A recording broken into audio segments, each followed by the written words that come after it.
Nous sommes tous multifacettes et nous avons tous une histoire à raconter. Vous écoutez Entretien avec un dentiste, le podcast qui va à la rencontre des personnalités inspirantes du monde dentaire. Je vous propose de venir avec moi écouter des personnalités engagées, passionnées, dont le parcours est surprenant ou atypique. L'objectif est de mettre en lumière des femmes, des hommes qui ont réussi à conjuguer leur vie professionnelle et leur passion, qui se sont investis à 100% dans leur carrière ou qui ont osé tout quitter pour changer de vie. Dans une société de plus en plus digitalisée où la cadence s'accélère de façon vertigineuse, questionner les différents regards, prendre le temps d'écouter l'autre nous donne des clés pour mieux se comprendre. Je suis Florence Etcheverry, chirurgien dentiste et ici votre hôte. Omar Bouelal Schirmer, vous l'avez peut-être croisé au détour d'une formation à la Sapo ou à Parosphère. Au fil des années, il est devenu une figure incontournable de tout ce qui touche à la 3D dans le dentaire et même au-delà. Moi, je l'ai rencontré à Parosphère quand j'ai parlé de mon projet de podcast à Benjamin Perron. Il m'a dit « Ce gars, il est vraiment atypique, il vient du hip-hop et du MMA, c'est un fou de 3D, c'est lui qui réalise nos modèles de TP. » Ça, c'était en 2018. Omar, sa particularité et sa richesse, c'est son ouverture d'esprit, la façon dont il tisse des liens entre les cultures que tout semble opposer. Son talent, c'est observer et s'adapter à des façons de voir le monde d'une manière différente. De la réalisation de documentaires hip-hop à la rencontre du docteur Bernard Canas, celui qui aujourd'hui en connaît bien plus que la plupart d'entre nous en anatomie crânio-faciale nous parle sans filtre de son parcours et de sa vision du monde. Je vous souhaite une très belle écoute.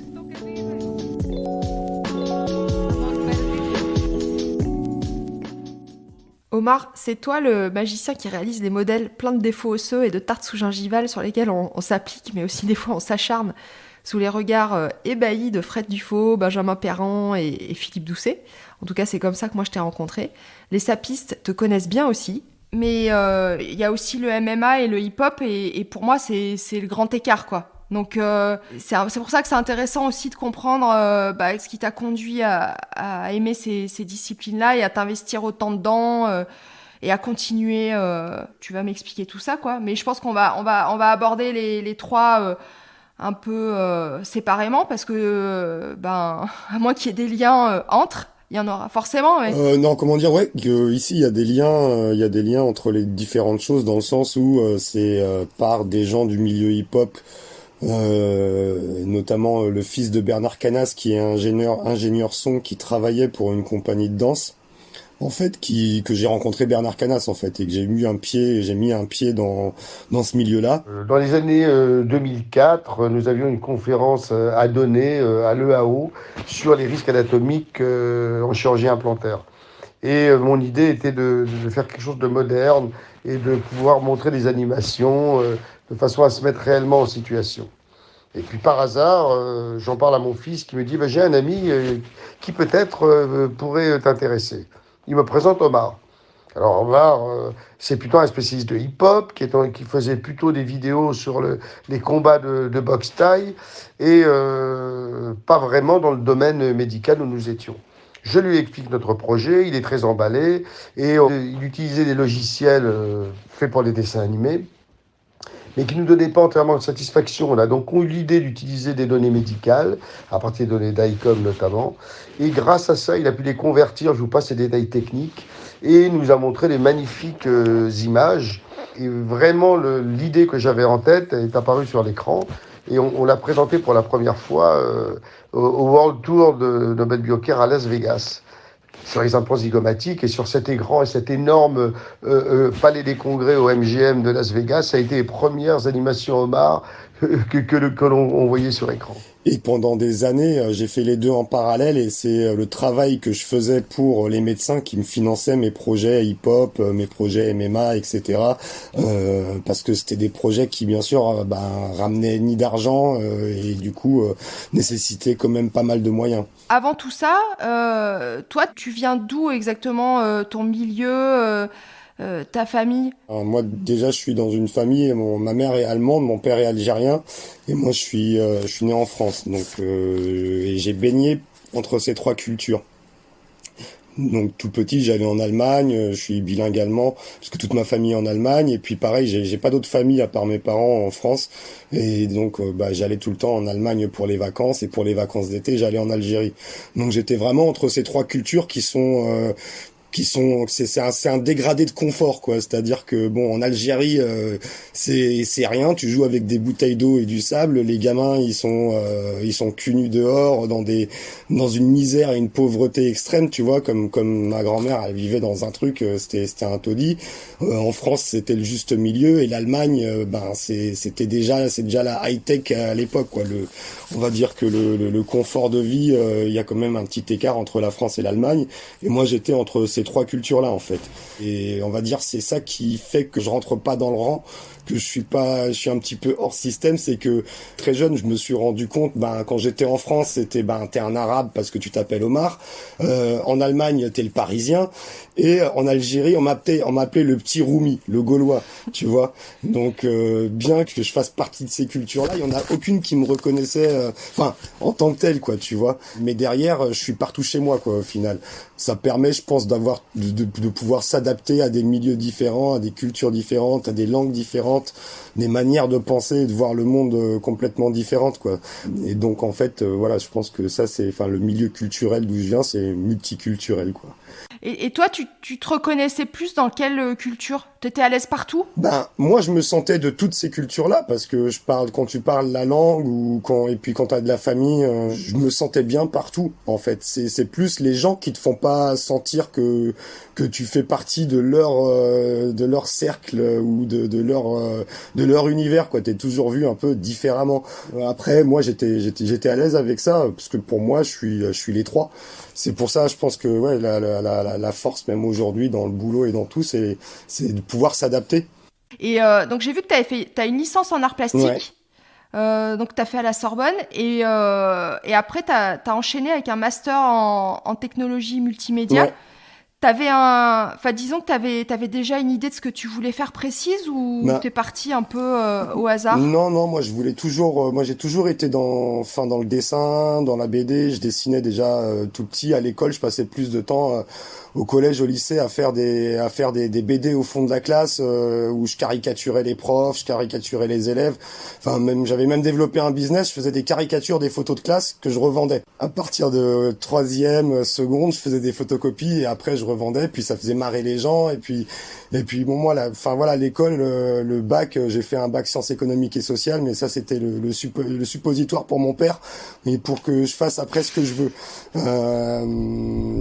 C'est-à-dire que lui, c'était, tu fais un bac S sciences économiques et sociales, ou L, un bac général, pour après avoir les clés de l'université et après faire ce que tu veux. Après, il m'a dit, tu veux faire du dessin, tu fais ce que tu veux après, mais tu passes ton bac. Donc j'ai mon bac en sciences économiques et sociales. Puis après, je suis parti en art plastique parce que je me disais, ouais, super, je vais apprendre à dessiner, je vais faire du dessin toute la journée. Et la fac en art plastique, c'est pas du tout ça. C'est un peu la désillusion parce que mis à part il y a un cours de bande dessinée, mais tout le reste c'est performance artistique, histoire de l'art, esthétique. Donc on n'apprend absolument pas de technique de dessin. Et moi, ce que je voulais vraiment faire, c'était du dessin animé, en fait. La 3D à l'époque, il y avait pas encore, c'était pas encore, on va dire, aussi démocratisé, que ce soit en termes de formation à l'université, ou même les formations privées ou publiques. Il y en avait très peu, quoi. Il devait y avoir les Gobelins et une ou deux autres formations. Et puis les Gobelins, c'est l'école que je voulais faire. Chaque année, je faisais le concours et j'arrivais dans les 80, donc c'était déjà pas mal, j'étais content. Mais la deuxième année de fac, j'ai repassé le concours aussi en parallèle. Là, j'avais pas été sélectionné. La 3e année, j'avais été resélectionné et recalé sur dossier. Donc fallait vraiment être extrêmement bon en dessin. Du coup, en parallèle de ça, comme la fac, c'était 15 heures de cours par semaine, je faisais des stages. Donc j'ai fait des stages en imprimerie, j'ai fait des stages en tant que storyboarder roughman en boîte de pub. Et en vrai, si tu veux bosser dans le dessin, mais storyboarder des pubs, c'est pas fun, quoi. Quand on te dit, faut que tu fasses l'affiche pour McDo et que tu dessines un hamburger au Pantone, et puis qu'on veut que le hamburger il soit joli, que les grains ils soient sympas du hamburger, quoi. Alors que toi, quand tu vas chez McDo, jamais t'envoies un hamburger comme ça. tu restes un simple exécutant, quoi. Il y a pas de place pour l'imagination. Donc après c'est un très bon apprentissage pour le dessin. Mais bon, du coup, j'ai eu mon DUG et après mon DUG, là j'ai fait un concours pour une formation à Corvisart. C'est une formation complémentaire d'initiative locale. Je l'ai fait pendant 1 an et là j'étais là où je rêvais d'être en fait. C'était lundi, cours de Photoshop et Illustrator. Mardi, on faisait du site internet. À l'époque, il y avait Flash, donc on faisait du Flash, etc. Mercredi, on faisait de la programmation sur Director. Le jeudi, on allait dans des musées où on avait des séances de storyboard. Et le vendredi, on avait le logiciel que je voulais absolument apprendre, 3ds Max. Et je rendais folle ma prof. C'est moi qui lui disais, ouais, la semaine prochaine, je veux apprendre ça. Est-ce qu'on peut voir ça? Et elle me disait, ouais, faut que je trouve les cours, parce qu'à l'époque on est au début on est en 2001, donc c'est les débuts d'internet, et ce qu'ils nous ont aussi surtout appris, c'est que les logiciels ils évoluent et il faut évoluer avec. On est vraiment constamment dans le renouvellement, et encore plus aujourd'hui où tu as des mises à jour tous les 3 mois, et tous les 3 mois, enfin, si tu bosses sur 3-4 logiciels différents, ça va vite, quoi. Et ça, c'est aussi important de le savoir, parce qu'aujourd'hui, on a beaucoup d'applications qui te mâchent le travail, mais quand tu veux vraiment rentrer dans le détail, après, paramétrer comme tu le souhaites, tu veux vraiment que ce soit, c'est un peu plus compliqué. Et donc, après cette formation, j'ai bossé directement dans une boîte d'événementiel, un truc complètement un truc un peu de starbé, où c'était 2 frères jumeaux qui tenaient une boîte d'événementiel, qui organisaient des soirées dans Paris. Donc on faisait les flyers, on faisait les sites internet, et c'était n'importe quoi. Je partageais les bureaux avec Serge Ayoub. À l'époque, je savais même pas qui c'était. C'est Bad Skin, un skinhead des années 80 qui avait une boîte de production de films pornographiques avec avec un autre gars. Enfin bref, on partageait nos bureaux avec eux, et je me leur ai même fait un site de cul à l'époque. Enfin voilà, c'était n'importe quoi. On était payé au lance-pierre, mais on s'amusait bien. En plus, on pouvait aller dans toutes les soirées qu'on voulait, au Milliardaire sur les Champs-Élysées jusqu'au Papagayo sur la côte quand c'était l'été.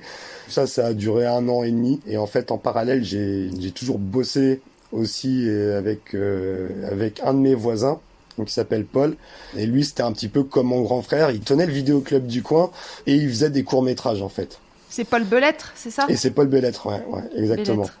Et lui, il faisait des courts-métrages, et à chaque fois, il me filait des petits tafs à faire, genre de faire des illustrations, des storyboards, des choses comme ça. Et c'est lui vraiment qui était dans cet univers hip-hop, quoi. Moi, je faisais du rap quand j'étais jeune, je rappais, j'écrivais des textes, avec des potes, on avait fait des groupes, on faisait des sons, etc. Mais moi, j'ai toujours baigné en fait plus dans l'univers du rap que dans l'univers du hip-hop. Tu peux nous différencier? Le rap, en fait, ça fait partie du hip-hop. Le hip-hop, c'est une famille. Ouais. Le rap, c'est exactement, c'est une des constituantes du hip-hop.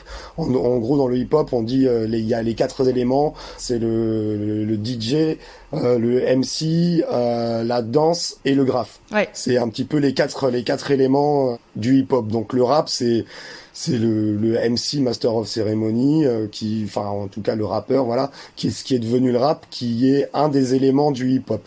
Mais le hip-hop, c'est toute cette culture-là qui englobe le graffiti, qui aujourd'hui est le street art, la danse, le rap et le DJing. Et c'est quoi qui te plaît en fait dans cette musique de rue? Il y a un côté très cru, mais aussi très direct. On sent qu'il y a pas d'enrobage, il y a pas de chichi. C'est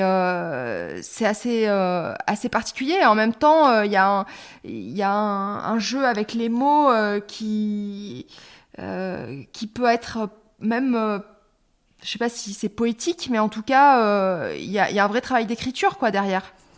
Ouais, non, ça c'est sûr. Disons que dans un premier temps, c'est surtout que quand t'es jeune, t'aimes la nouveauté, t'aimes ce qui est de ton époque, quoi. Et du coup, c'est un peu comme le rock à son époque, le rap chez nous aujourd'hui.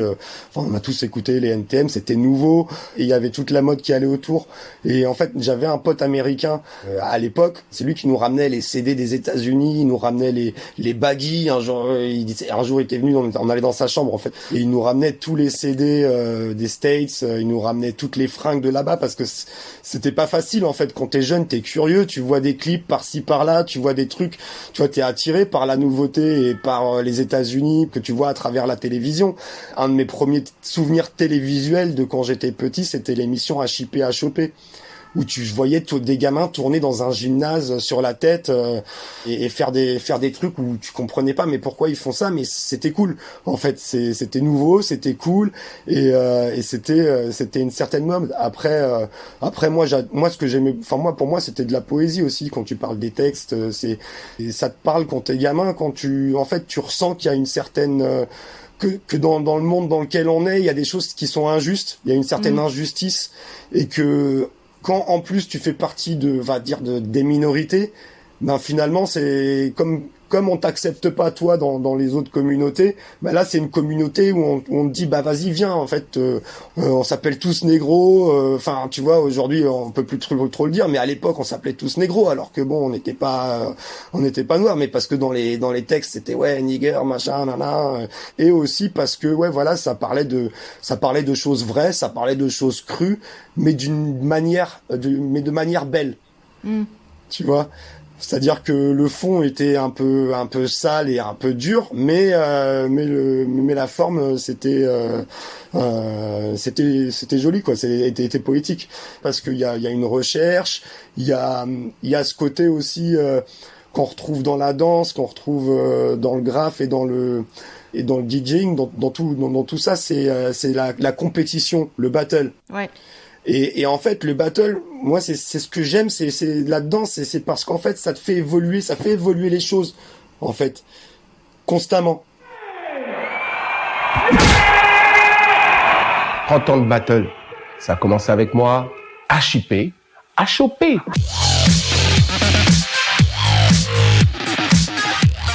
Dans la danse hip-hop, il y a la danse au sol, breakdance, et la danse debout.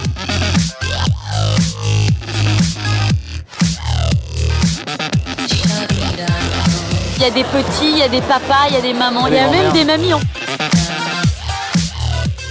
C'est-à-dire on reste pas figé sur ouais c'est comme ça, non, après il y a un nouveau style, il y a des nouvelles phases, le mec va faire un truc plus fort, en danse pareil. Aujourd'hui je suis encore étonné de voir ce que des danseurs ils sortent quoi, où tu te disais il y a 10-15 ans c'est pas possible. Enfin, ça, tourner sur le coude, ça serait impossible.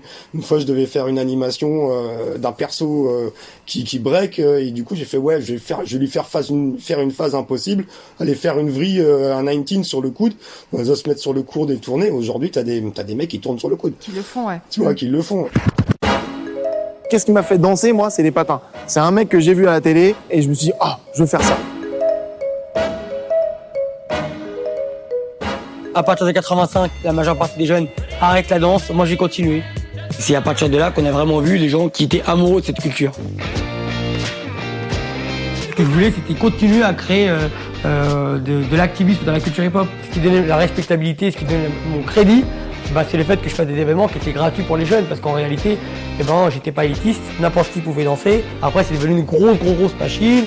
Ce côté, cet aspect battle, ça fait que la recherche elle évolue et des fois je me dis ouais, si en science s'il y avait cet esprit-là de battle et qu'il y aurait des battles organisés dans des battles scientifiques, ça ferait évoluer la recherche plus vite forcément, parce que ça donnerait, tu vois, au lieu que t'aies des mecs qui soient dans des bureaux en mode fonctionnaire qui cherchent pas à faire de nouvelles choses alors qu'ils en ont les compétences, ils ont tout ce qu'il faut, ils ont les outils, ils ont tout, ils restent à faire ce qu'ils savent et ils bougent pas, et parce qu'il y a pas cet esprit-là de ouais, faut faire un truc nouveau, un truc plus fort, et ça n'a pas de limite. C'est une culture à part entière, et moi je le vois avec même mes clients dentistes aujourd'hui de ma génération, ils écoutent tous du NTM, ils ont tous grandi avec IAM, c'est la plupart Snoop Dogg, tout ça quoi.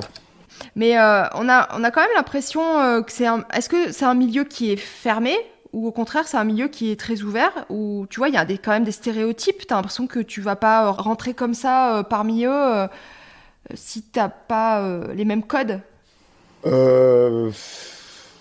Disons que à l'époque en fait nous quand on s'y intéressait c'était pas encore c'était pas encore mainstream comme aujourd'hui. tu trouvais pas les vidéos comme ça. Et c'est vrai que c'était difficile parce que justement en fait à l'époque il y avait pas YouTube, il y avait pas encore tout ça, on était encore à l'époque on va dire des débuts de MySpace. Donc il y avait pas encore autant de contenu vidéo que ce qu'on a aujourd'hui. Et du coup, c'est vrai que c'était très difficile si tu veux de rentrer dans l'intimité du danseur par exemple, parce que enfin pour prendre l'exemple du danseur, c'est l'univers dans lequel j'ai le plus gravité à travers Paul. Donc Paul, il faisait des vidéos où lui il kiffait le breakdance et du coup il suivait des breakers. Mais du coup à l'époque c'était vraiment tu le suivais pendant 1 an ou 2, t'essayais de récupérer des rushs à gauche à droite parce que on est à l'époque c'est des cassettes vidéo, des mini DV, donc ça coûte de l'argent de filmer, c'est pas comme aujourd'hui avec son téléphone tu filmes et puis c'est gratuit quoi, enfin ça te coûte pas de sous. Il y a de l'investissement et il suivait un danseur qui s'appelait Benji. Et du coup, il l'a suivi pendant 1 an ou 2 et après il a fait un montage, et il a fait une cassette vidéo et en fait à l'époque, tu pouvais sur internet commander des cassettes vidéo ou des DVD. Mais bon, fallait les payer et puis t'étais jamais sûr de les avoir parce que c'était sur des sites aux États-Unis, une fois sur 2, ils te les envoyaient pas. Enfin, il y avait pas c'était vraiment vendu sous le manteau, il y avait rien de légal dans tous ces trucs-là. Et quand on allait chez un danseur, en fait, les danseurs, à l'époque, ils avaient une collection de cassettes vidéo, ils avaient des armoires où ils avaient leurs cassettes vidéo, où ils avaient réussi à enregistrer telle ou telle émission ou qu'il avait réussi à copier d'un pote et c'était vraiment pour lui c'était son truc secret, il le montrait pas aux autres danseurs parce que c'était là où il trouvait les phases qui pouvaient pomper, qui pouvaient voilà et c'est pareil quand on faisait le documentaire sur Obsessive Funk, c'était impossible de trouver une seule vidéo de Soul Train. Tu vois, cette émission afro-américaine qu'aujourd'hui t'as sur Internet, partout sur YouTube. Il y avait pas le câble, on pouvait pas enregistrer les émissions des États-Unis dans les années 70. Et la licence avait été rachetée par des Japonais. Donc si avec les Japonais, limite on a dû aller au Japon pour réussir à retrouver des mecs qui avaient des cassettes de ces émissions pour les copier. Tu vois, on devait aller à Los Angeles pour rencontrer les danseurs de ces émissions pour leur demander ouais mais t'as pas une VHS avec tes passages dans l'émission, est-ce qu'on peut te les copier tu vois, c'était très compliqué d'avoir l'information et en fait on infiltrait un petit peu ce milieu à travers des danseurs avec qui on sympathisait et avec qui on montait des projets où on disait on va venir te filmer, on va faire une cassette parce qu'à l'époque c'était ça, une cassette démo où pendant c'était un truc d'1 heure où tu montrais les différents battles, des trainings, des trucs comme ça, ou des courts-métrages, plein de délires qu'on se faisait à l'époque avec le peu de moyens qu'on avait, quoi. Mais ça, tu gagnais ta vie avec ça ou c'était plus une passion, enfin un truc que tu faisais avec Paul pour te marrer? C'était pas rémunéré, enfin c'était rare qu'on trouve un danseur qui ait de l'argent déjà parce qu'un danseur ne gagnait pas de thunes non plus à l'époque, c'était un jeune qui déchirait et qui travaillait à côté pour se payer ses voyages pour aller aux États-Unis faire des battles, pour aller à droite à gauche faire des battles. À l'époque, il n'y en avait pas beaucoup non plus des battles. Aujourd'hui, t'en as tous les week-ends, t'as 5 battles, ne serait-ce qu'en France, tu vois, et encore plus dans le monde. C'est assez fou comme histoire.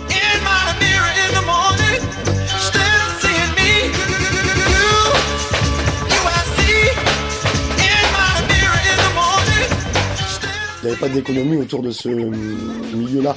C'était vraiment à fond perdu parce que nous, on trouvait ça incroyable et on voulait le documenter parce qu'on se disait, et ça on s'en était rendu compte aussi avec les Américains. Il y avait un des original lockers qui s'appelle Rerun, qui a fait des émissions aux États-Unis, qui était dans des sitcoms, enfin qui était une grosse star là-bas, qui était décédé. Et on s'est dit ouais mais lui il est mort, en fait l'information on saura jamais pourquoi il a fait tel mouvement, pourquoi d'où lui est venue l'idée, enfin il y a plein de choses on va dire qu'on ne saura jamais. En fait, c'était surtout c'était un peu un travail on se dit on est dans un moment en fait où on peut documenter, on peut figer parce qu'on connaît des gens, on peut filmer tout ça et ça peut et ça nous permettait nous aussi de comprendre pourquoi quand tu locks tu fais un wrist roll, pourquoi tu fais un point, d'où ça vient, qui l'a inventé, et puis dans tout ce milieu là après t'as plein de gens qui disent ouais c'est moi parce que chacun veut faire son bif dessus, mais et puis bon après tu creuses et puis tu te rends compte que voilà quoi, il y a lui, il s'est inspiré de lui, ils ont créé ça, c'est tout un schmilblick quoi. Mais c'est comme en médecine, qui a inventé quelle technique, quel truc, tu vois, au final, c'est là où je te dis, il y a plein de rapports. Moi, je me rends compte qu'en fait, pour moi, tout est lié, en fait. Le son, pour avoir travaillé justement dans l'image, avoir fait du montage, tourné des vidéos, etc., tout est relié, en fait. Tu vois, l'image, le son, le rythme, c'est des choses que tu retrouves dans tous ces domaines-là. Et ça, c'est notamment grâce au cours d'histoire de l'art et d'esthétique, où on t'apprend qu'est-ce que c'est le sentiment esthétique, qu'est-ce qui est beau, que ce soit dans un tableau, dans une musique ou dans une chirurgie. Tu trouveras toujours du rythme, une forme de rythme, une sorte de symétrie, une forme une forme de décalage aussi, parce que tu vois les dents, elles ont leur rythme dans leur positionnement. Si tu mets des dents toutes droites, c'est pas joli. Si tu fais des dents asymétriques, ça peut bref. Mais en gros, moi de par mes cultures mélangées, j'aime bien mélanger les techniques, les différents domaines et rester sur cet esprit d'ouverture où en fait chaque domaine peut apporter à l'autre en fait. C'est clair. Et d'ailleurs, alors tu me disais que t'étais rentré un peu à la Sapo par le biais du fils de Bernard Canas. Tu peux m'expliquer un peu à quel moment ça s'est fait et comment ça s'est fait? Alors justement, à cette époque où on travaillait avec les danseurs, il y avait des compagnies de danse et on faisait des captations pour une compagnie qui s'appelait la compagnie Articulation, qui était créée par Zaza Didier, qui faisait des pièces hip-hop justement pour un petit peu vulgariser la danse, essayer d'expliquer ce que c'était, les différents pas, les différents mouvements, parfois à travers des sortes de conférences animées par les danseurs où il y avait des parties qui étaient jouées, des parties qui étaient dansées, ou même à travers des pièces où c'était des familles qui étaient, il y en avait une qui s'appelait la toute première sur laquelle j'ai bossé, c'était Break sur canapé, et c'était une famille et puis les gens de la famille s'exprimaient en dansant autour de ce canapé ou sur le canapé, etc. Et donc je bossais avec cette compagnie et l'ingénieur sonore de cette compagnie, c'était Sébastien Canas, avec qui je bosse toujours aujourd'hui d'ailleurs, qui un jour a donné mon numéro à son père parce que je faisais de la 3D, j'avais fait un logo animé en 3D d'un pantin au Cédar pour la compagnie Articulation. Et du coup, son père cherchait à faire des animations 3D à l'époque, c'était vers 2003-2004. Et du coup, il m'a contacté. Je me rappelle, j'étais sur le tournage d'Obsessive Funk et puis on était là, un médecin qui m'appelle, je fais de la 3D médicale. Moi, j'étais là, ok, pas de problème. Là, j'ai fait ça a été, on va dire, le premier rendez-vous qui a ouvert la porte à tout ce qui s'ensuit. On a continué parce que évidemment, il nous avait donné envie. Et la deuxième conférence était à Varsovie, pareil, dans ce palais des congrès post-soviétiques. Et où on avait eu un franc succès avec effectivement de nouvelles animations. Mais malgré tout, ça ne nous suffisait pas et on avait envie de matérialiser tout ça, de sortir un peu de l'écran ces simulations anatomiques. Et est arrivée l'impression 3D. Et puis évidemment, Omar, tout de suite, s'est engouffré dans la brèche, a travaillé beaucoup, on a fait des tas de tests, etc., pour finalement mettre au point des modèles à partir des années 2010-2011, qui aujourd'hui nous permettent de pouvoir simuler les interventions chirurgicales. Donc Omar, c'est une belle aventure qui continue, on a plein d'idées, il y a aussi les logos, il a fait les logos de Sapo Implant. Tout ce qui est graphisme, les illustrations, lorsque l'on fait nos congrès, nos continuums, c'est lui qui est un petit peu l'image que l'on donne de nos congrès et puis de Sapo Implant. Sapo Implant serait pas tout à fait la même sans Omar. Donc merci à Omar. Et puis on a encore de beaux moments à vivre ensemble. Et puis une relation quasi filiale et vraiment, je l'aime beaucoup. Merci Omar. Le premier truc qu'il m'a demandé, c'était est-ce que tu peux me faire en 3D maxillaire, un palatin et un sphénoïde. Mais t'avais pas de connaissances en anatomie, alors... J'avais aucune connaissance en anatomie, et quand il m'a montré les formes, j'étais là, ah ouais, c'est du break, quoi. On dirait, tu vois, le palatin, faut faire de la danse pour pouvoir le modéliser, quoi. Et à l'époque, je lui ai dit, écoute, au début, j'étais là, ouais, je vais le faire. Et puis, au bout d'un moment, j'ai fait, ouais, non, c'est quand même trop chaud à modéliser. Et là, je lui ai demandé, je lui ai fait, mais est-ce qu'il y aurait pas moyen, avec vos scanners, de les scanner et d'avoir le fichier 3D? Et parce que je me disais, c'est trop con. Enfin, à l'époque, avec les outils qu'on a, entre le software et le hardware, c'est-à-dire entre les logiciels et les ordinateurs qu'on a, c'était compliqué d'arriver à un tel résultat organique, en fait.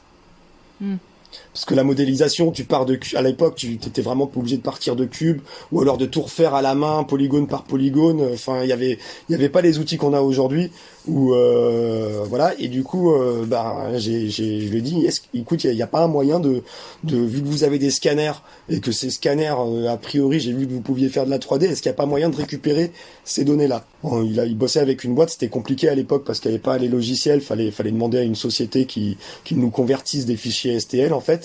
Et du coup, on a scanné des os secs. Il a scanné les os secs. Alors, qu'est-ce qu'on avait comme scanner à ce moment-là? Parce que c'était aussi le début, quand même. C'était du scanner médical. On l'avait fait à l'hôpital, en fait. Ah ouais. Il y avait pas de CBCT. Il y avait pas de CBCT dans les cabinets encore, je crois, ou en tout cas, ça devait coûter quelques millions encore à l'époque. On est en 2004.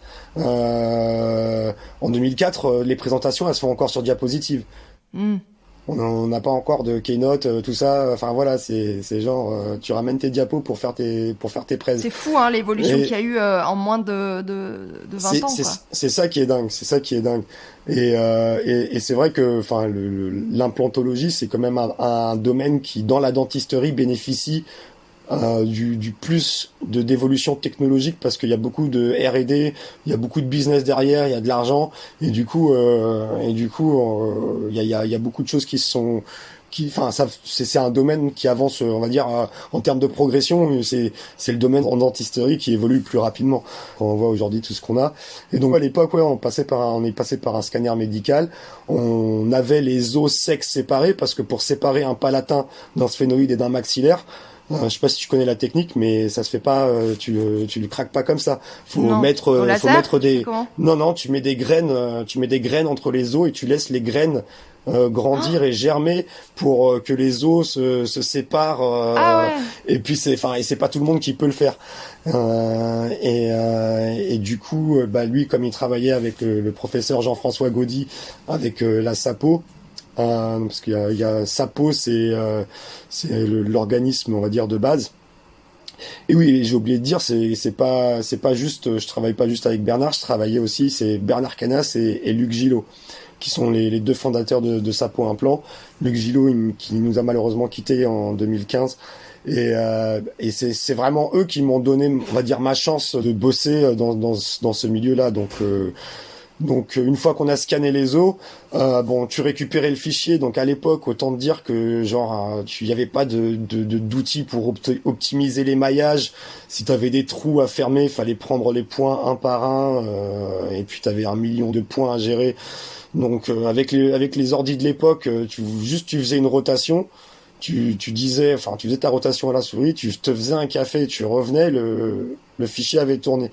Donc, en comparaison, ce qui me prenait 2 mois à faire il y a 15 ans, ça me prend aujourd'hui 2 jours, même pas 2 heures. Donc j'ai fait ces modélisations-là, je leur ai fait des animations, donc pour leur cours, pour montrer la relation entre le palatin, le maxillaire et le sphénoïde, comment ça s'imbrique, toute la partie palatine.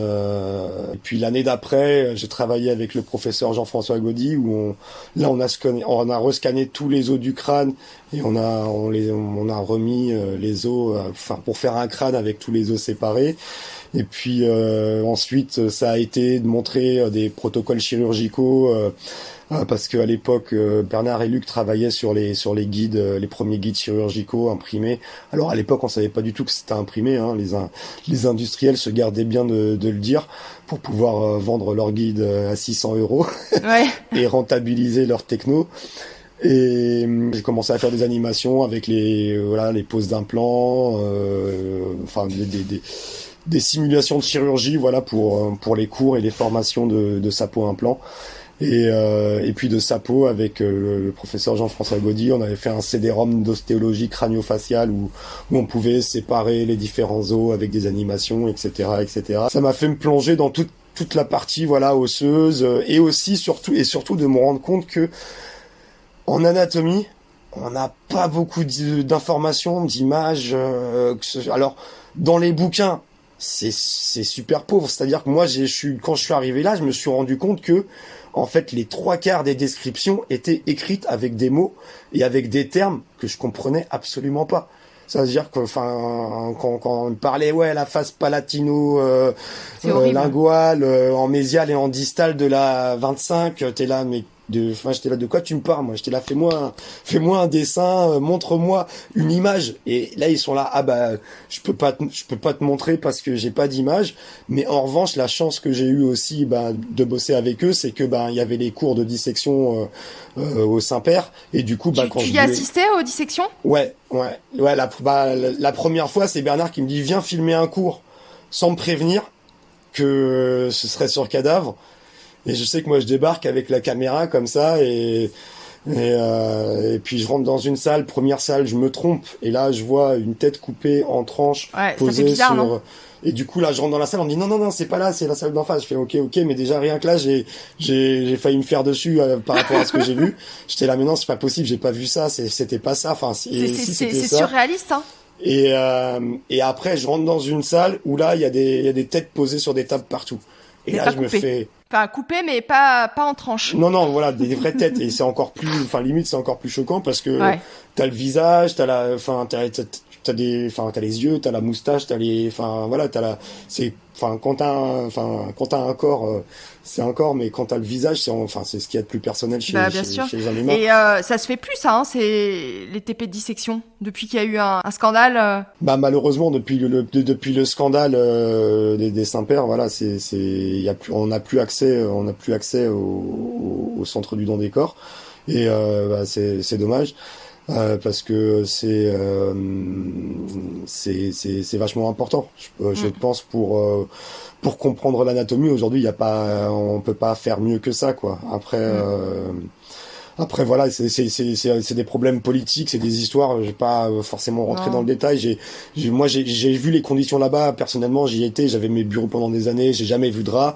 C'est vrai qu'il y avait des trucs qui fonctionnaient pas, mais après c'est la vétusteté des locaux, tout ça et tout. C'est l'investissement. C'est pas la faute des préparateurs que les frigos marchaient pas, que les conditions étaient, il y avait des trucs, c'était un peu n'importe nawek. C'est que derrière ils mettaient pas les moyens et voilà. Et malheureusement, c'était quand même c'est le plus grand centre du don du corps en Europe. C'est-à-dire que les Italiens, les Anglais, tout le monde venait disséquer là-bas. C'était 600 corps. Alors aujourd'hui, je sais pas où sont dispatchés ces 600 corps, mais bref. Mais bon, en gros, c'est dommage parce que c'est quand même un outil pédagogique et essentiel pour l'apprentissage de l'anatomie et de certaines chirurgies. Je veux dire, on a beau imprimer des choses aujourd'hui, on peut pas faire mieux que le réel, quoi. Ouais, que le réel.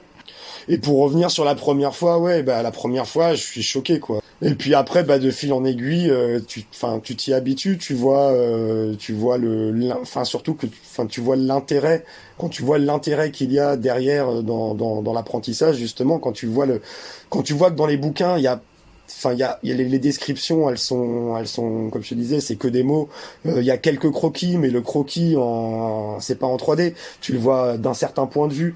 Les muscles, l'épaisseur, etc. Quand tu fais une dissection et que tu vois la finesse d'un muscle, alors que bon, c'est représenté épais comme ça sur un bouquin d'anatomie, tu te rends compte que non, c'est pas vraiment. C'est plus fin que ça. C'est sûr que rien que pour la réalisation des anesthésies, c'est super important en fait de voir, d'avoir pu visualiser où se situent comme les nerfs et puis de voir les distances, de voir les épaisseurs, tout ça. Jamais un livre, même super bien dessiné avec des planches magnifiques, pourront retranscrire ça. Ouais, et puis c'est un ressenti aussi. Tu sais quand t'es dans une certaine région, tu le sais par rapport à s'il y a de l'os ou s'il y a pas d'os, si t'es au bon endroit parce que t'as une sensation tactile, tu vois, pour savoir où sont les artères ou les nerfs, etc. Donc c'est un apprentissage et c'est ça que je trouve aussi formidable avec l'impression 3D, c'est que l'apprentissage il se fait.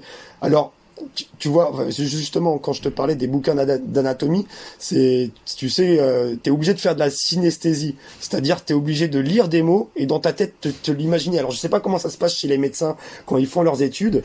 S'ils arrivent vraiment avec les mots qu'ils lisent, réussir à visualiser les structures dans leur mental en 3D, ou alors c'est du par cœur mélangé avec du toucher. Tu vois, j'ai beaucoup de mal à comprendre comment un médecin réussit à apprendre l'anatomie avec des mots, en fait. Parce que pour moi, c'est quasiment, j'arrive pas. En fait, aujourd'hui plus, mais c'était impossible. Et du coup, il y a cette, tu vois, vous êtes obligé de faire de la synesthésie, de traduire. Du coup, c'est les mots je sais pas, en 3D, en volume. Je sais pas comment vous faites. Alors, ça dépend un petit peu des facultés individuelles. Je pense qu'il y a des gens qui ont une représentation dans l'espace en 3D qui est beaucoup plus fine que d'autres. Mais moi, je peux te parler que de mon exemple à moi. Et donc, nous, l'anatomie, on en a eu beaucoup. C'était surtout une matière en première année de médecine pour passer le concours. Donc, moi, j'étais complètement perdue. Je ne voyais absolument pas du tout de quoi on parlait. Donc j'avais fini par aller m'acheter dans une boutique spécialisée un crâne que j'ai toujours d'ailleurs sur mon bureau au cabinet, un crâne en plastique qui coûtait alors je sais pas maintenant ça paraîtrait dérisoire, mais à l'époque c'était vraiment très cher, ça coûtait 500 francs. Ouais. Et en fait tu pouvais enlever la boîte crânienne et regarder à l'intérieur, donc tu voyais un petit peu justement le sphénoïde et différentes choses comme ça a aidé un petit peu, mais tu voyais quand même pas tout, quoi. Tu vois, là, tu voyais un peu les cornets. Donc ça m'a un peu aidé. Ça m'a un peu aidé. Mais par rapport au livre, pour moi, c'était le brouillard, quoi. C'était très, très, très confus. Ouais.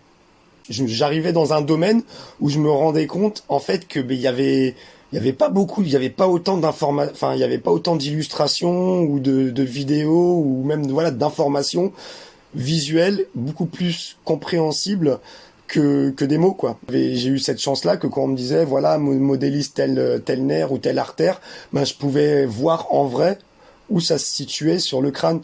Ou quand on me disait, pour parler, et puis aussi de voir que, on est tous aussi différents. Parfois, il y a des muscles, que des gens, ils ont pas, ou quand on fait des dissections pour le rhizorusse, pour le choper, des fois, c'est compliqué parce que les insertions elles sont pas là où c'est marqué sur le bouquin, c'est le truc c'est trois fils chez une personne, chez quelqu'un d'autre il va être plus épais, parce qu'il y a les variations aussi anatomiques chez les patients, et de voir que on n'est pas tous faits de la même manière. On est tous différents, mais en même temps, il y a, on va dire, une sorte de standard de certaines choses. Je sais pas combien d'heures de dissection auxquelles j'ai assisté. Ça doit être des centaines, voire je sais pas, j'ai exagéré en disant des milliers, mais j'ai passé beaucoup de temps à regarder et dire bon, voilà, où est ce muscle, où est cette artère, si je dois le représenter autant que je vois comment c'est. Mais aujourd'hui, t'as un niveau en anat crânio-facial qui dépasse de loin beaucoup de praticiens. Tu crois que tu pourrais donner des cours d'anat ? Je travaille. J'assistais le professeur Delmas à la fac. Je l'assistais parfois quand on utilisait la 3D avec Visua, une société avec qui j'ai bossé et pour qui j'ai bossé. Je l'assistais de temps en temps pour manipuler les fichiers en 3D quand il faisait les présentations aux étudiants de première année. Et quand tu as découvert tout ce milieu médical, tu t'es dit que c'est quelque chose qui aurait pu te plaire ? Tu vois, ça t'a donné envie ou pas ? Mais comme je te disais, moi je suis quelqu'un d'ouvert en fait. Moi je suis ouvert à tout, et comme je te dis, tout peut apporter à tout en fait. Et du coup à l'époque, si tu veux, c'était au départ, c'était vraiment, bah voilà, on faisait nos délires, nos projets avec Polo. Si tu veux, c'est ça qui ramenait l'argent, tu vois, pour qu'on puisse bosser, vivre, enfin survivre, parce que voilà, clairement, on a eu toute une période, on vivait ensemble dans le même appart, on dormait dans la même chambre, et puis en fait toutes nos thunes, c'était pour acheter des cassettes DV, payer des fois des éclairages, des trucs, le son, enfin ça à l'époque ça coûtait énormément d'argent. Je me dis, on était vraiment dans une époque un peu bâtarde, parce qu'aujourd'hui quand je vois la technologie, etc., et les logiciels et tout ce qu'il y a, je me dis ah ouais, allez, si on avait eu tout ça à l'époque, on aurait pu faire des trucs de dingue. Mais en même temps, voilà, c'était quand même vachement formateur, et non, en fait, pour moi, c'était juste, je savais même pas que ça allait durer, en fait, si tu veux. Ouais. J'aurais pas pu imaginer que ça allait durer. Pour moi, c'était, on m'a appelé une fois pour faire une vidéo 3D, je l'ai fait, et puis ça a continué d'année en année. J'avais toujours, Bernard et Luc qui me demandaient de faire des animations. Après, j'ai commencé à faire aussi je faisais aussi, et je fais toujours pour eux du graphisme, que ce soit des affiches, des logos, des choses comme ça. Il y a toujours ce petit côté où ça sort un peu de la natte. Mais enfin, je pars du principe que, en fait, moi, mon évolution, si je pouvais la définir, elle est vraiment organique. C'est-à-dire que je me suis jamais dit, ouais, je vais arriver là, il faut que je fasse ci, que je fasse ça. J'ai toujours plutôt, comme disait ma mère, écoute ton cœur. Même si des fois, elle me disait, mais tu veux pas faire un travail normal, tu vois, un travail normal, comme tout le monde, et gagner de l'argent et pas être en galère au fin de mois. Mais je me suis toujours dit, ouais, non, enfin, j'ai toujours su déjà que, bon, peu importe où j'aille, mais si tu t'intéresses à un domaine, quel que soit ce domaine, en fait, si tu t'y intéresses vraiment, et ça c'est la partie quand je bossais en tant que dans la réal, tu fais des recherches constamment, tu lis des bouquins, tu fais des interviews, et finalement tu te rends compte qu'au bout de 2-3 ans, tu peux devenir vraiment un spécialiste dans un domaine, s'il te passionne, tu vois. Ouais. Et au final, bon, alors l'anatomie, ça m'aura pris plus que 3 ans, parce que c'est un domaine beaucoup plus vaste et beaucoup plus ancien aussi que le domaine hip-hop. Mais du coup, je pense que voilà, si un réalisateur est capable de faire un film sur n'importe quel sujet, enfin sur des sujets différents qui le passionnent, en fait, on peut tous le faire. Et c'est ce travail de recherche, de lire des bouquins, de prendre des bouquins d'anatomie, que ce soit dans un domaine ou dans un autre, je vois pas pourquoi ce serait plus difficile quand on en a la volonté, quand on sait dire je sais pas, montre-moi comment c'est, et quand on est persévérant, parce que c'est vrai que c'était galère, que j'ai passé des heures à faire des animes et des vidéos où au final quand tu regardes le temps passer, je les revendais pour que dalle. Et c'est marrant parce qu'il y a certaines vidéos que j'ai fait en 2004-2005 que je vois encore dans les formations Sapo Implant, et les gens sont encore là, waouh, c'est trop bien et tout, alors que pour moi c'est une vieillerie, et je me dis ouais, bon, aujourd'hui je peux faire beaucoup mieux, c'est un truc à l'ancienne, mais c'est toujours d'actualité, quoi. C'est pour ça que je te dis que ouais, dans l'évolution des choses, je segmente pas tout ça, parce que tout s'est fait de manière organique, vraiment, quoi. J'ai pas forcément cherché les choses, et les choses sont venues à moi, et après j'ai bossé dessus en essayant de faire du mieux possible. Et au final, je pense que ça c'est aussi un truc, quand tu triches pas avec toi-même et avec les gens, tu peux faire plein de choses et arriver à des endroits que t'aurais jamais imaginé. Parce que, en plus, les technologies évoluent. Et dans cette évolution, en fait, c'est comme si tous mes rêves chaque année ils se réalisaient, et même au-delà. C'est-à-dire que quand je vois aujourd'hui il y a un nouveau logiciel qui sort, il y a telle fonction et tel truc, c'est exactement ce dont j'avais besoin pour tel projet, chambé, ça va me prendre, comme je te disais, ça va me prendre 5 minutes maintenant pour le faire au lieu de 5 heures, et pareil au niveau de la puissance de calcul des ordinateurs. Avant, manipuler un objet, le faire tourner, c'était déjà une galère. Aujourd'hui, c'est comme si si tous mes rêves se réalisaient. Et je me suis aussi rendu compte que la vie, elle est tellement ouf que ça sert à rien de s'imaginer où on sera l'année prochaine. Il vaut mieux se concentrer à faire les choses qu'on a à faire aujourd'hui. Et après, Si en 2003 tu m'aurais dit ouais, en 2004 tu vas partir à Los Angeles, tu vas rencontrer les profs de Michael Jackson, tu vas les interviewer, tu vas délirer avec eux, j'aurais fait mais non, c'est pas possible. Et voilà. Et puis quand j'étais avec Polo un été, il me fait ouais là t'as gagné des thunes avec les médecins là, c'était justement le premier contrat que j'ai gagné. Il fait vas-y, va prendre un billet, c'est 400 balles là pour Los Angeles, moi j'y vais, tu vas dormir chez Richie Rich, le pote de Gemini, et du coup j'étais là ouais bon allez ok, je prends mon billet, je pars à Los Angeles à l'aventure avec ma caméra, je vais voir des gens que je connais pas mais chez qui je suis accueilli à bras ouverts. Enfin c'était plutôt accueilli à genre ah vous les Français vous puez, tiens un déodorant. J'étais là ah ouais tu mets du parfum, c'est quoi ton parfum? Il me fait c'est Chanel. Je fais ah bah c'est un parfum de Français. Comment il fait, ça? bah ouais vous puez vous les Français parce que vous l'avez pas, vous mettez que du parfum. Et c'était tu vois l'esprit hip-hop de la vanne aussi, tu vois. Dans l'esprit hip-hop, il y a aussi cet esprit de vanne de voilà, je suis pas. Et aujourd'hui, je suis toujours pote avec ce mec Richie Rich qui est un des premiers danseurs blancs de danse funk afro-américaine dans les années 80. Alors ça, vous étiez parti faire un documentaire qui est passé sur Arte. Non, celui-là. Non, Obsessive Funk, c'est un documentaire. Alors, on faisait des sujets pour Trax. Qu'on revendait à la Programme 33, la boîte de prod de Trax sur Arte. À 10 000 km de ses racines, les ghettos de Los Angeles, la G-Funk se décline version Pierrefitte en banlieue parisienne. Totalement explicite.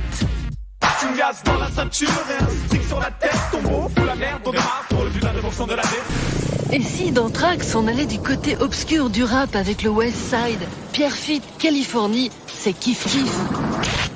Pourquoi on a kiffé les musiques d'LA? Parce qu'on se retrouve là-dedans, on se plaint pas. Nous on rappe pour donner du rêve et on rappe sur les putes, tout ce qui choque, on le balance, tu vois, pour que tout le monde le voie, tu vois, et en même temps on se plaint pas. Qui au passage en fait des fois se gourait dans les commentaires, se trompait de nom, rajoutait des choses dont tu voulais pas parler parce que comme ça ils te grattaient des minutes, ils te payaient moins et ils rajoutaient des trucs à eux. Et du coup ça c'était pareil, c'était des sujets que Paul il réalisait pour eux et moi je bossais dessus avec lui, que ce soit sur les interviews ou des fois pour aller filmer et tout. Et c'est pareil, ça nous, si tu veux, ça nous rémunérait pour faire d'autres projets. Et en fait on avait fait ce DVD qui s'appelle Obsessive Funk qui c'était en fait ça c'était un ovni en fait, c'était pareil, c'était comme la cassette de Benji, c'est des cassettes qu'on faisait et puis après on les vendait sur internet mais c'était sous le manteau quoi, parce qu'il y avait pas les droits des musiques, parce il y avait personne qui voulait te produire non plus à l'époque. Et ben par exemple la cassette Flexible Fury, la première qu'avait fait Paul sur Benji. Aujourd'hui, c'est un truc, voilà, c'est à l'époque tous les gamins qui ont eu cette cassette vidéo, ils ont commencé à danser ce style de danse, à avoir un tempérament un peu énervé, à chercher un peu les gens dans les phases et dans le tempérament. Et ça a inspiré plein de jeunes à danser. Et ça leur a donné aussi plein de phases qu'ils ont pu recopier ou dont ils ont pu s'inspirer pour évoluer eux-mêmes, quoi.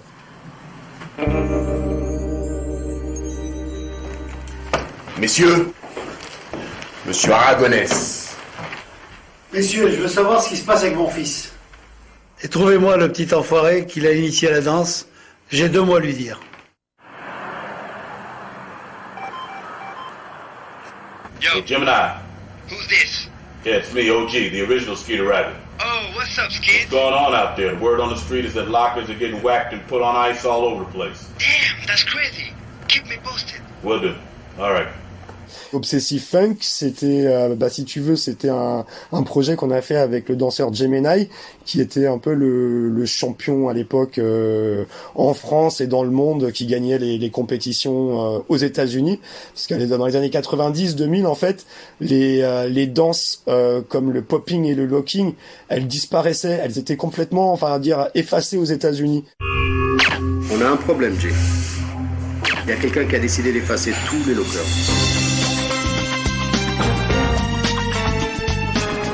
C'est-à-dire, il y avait plus vraiment de gens qui dansaient ces danses-là. parce que c'était plus la mode.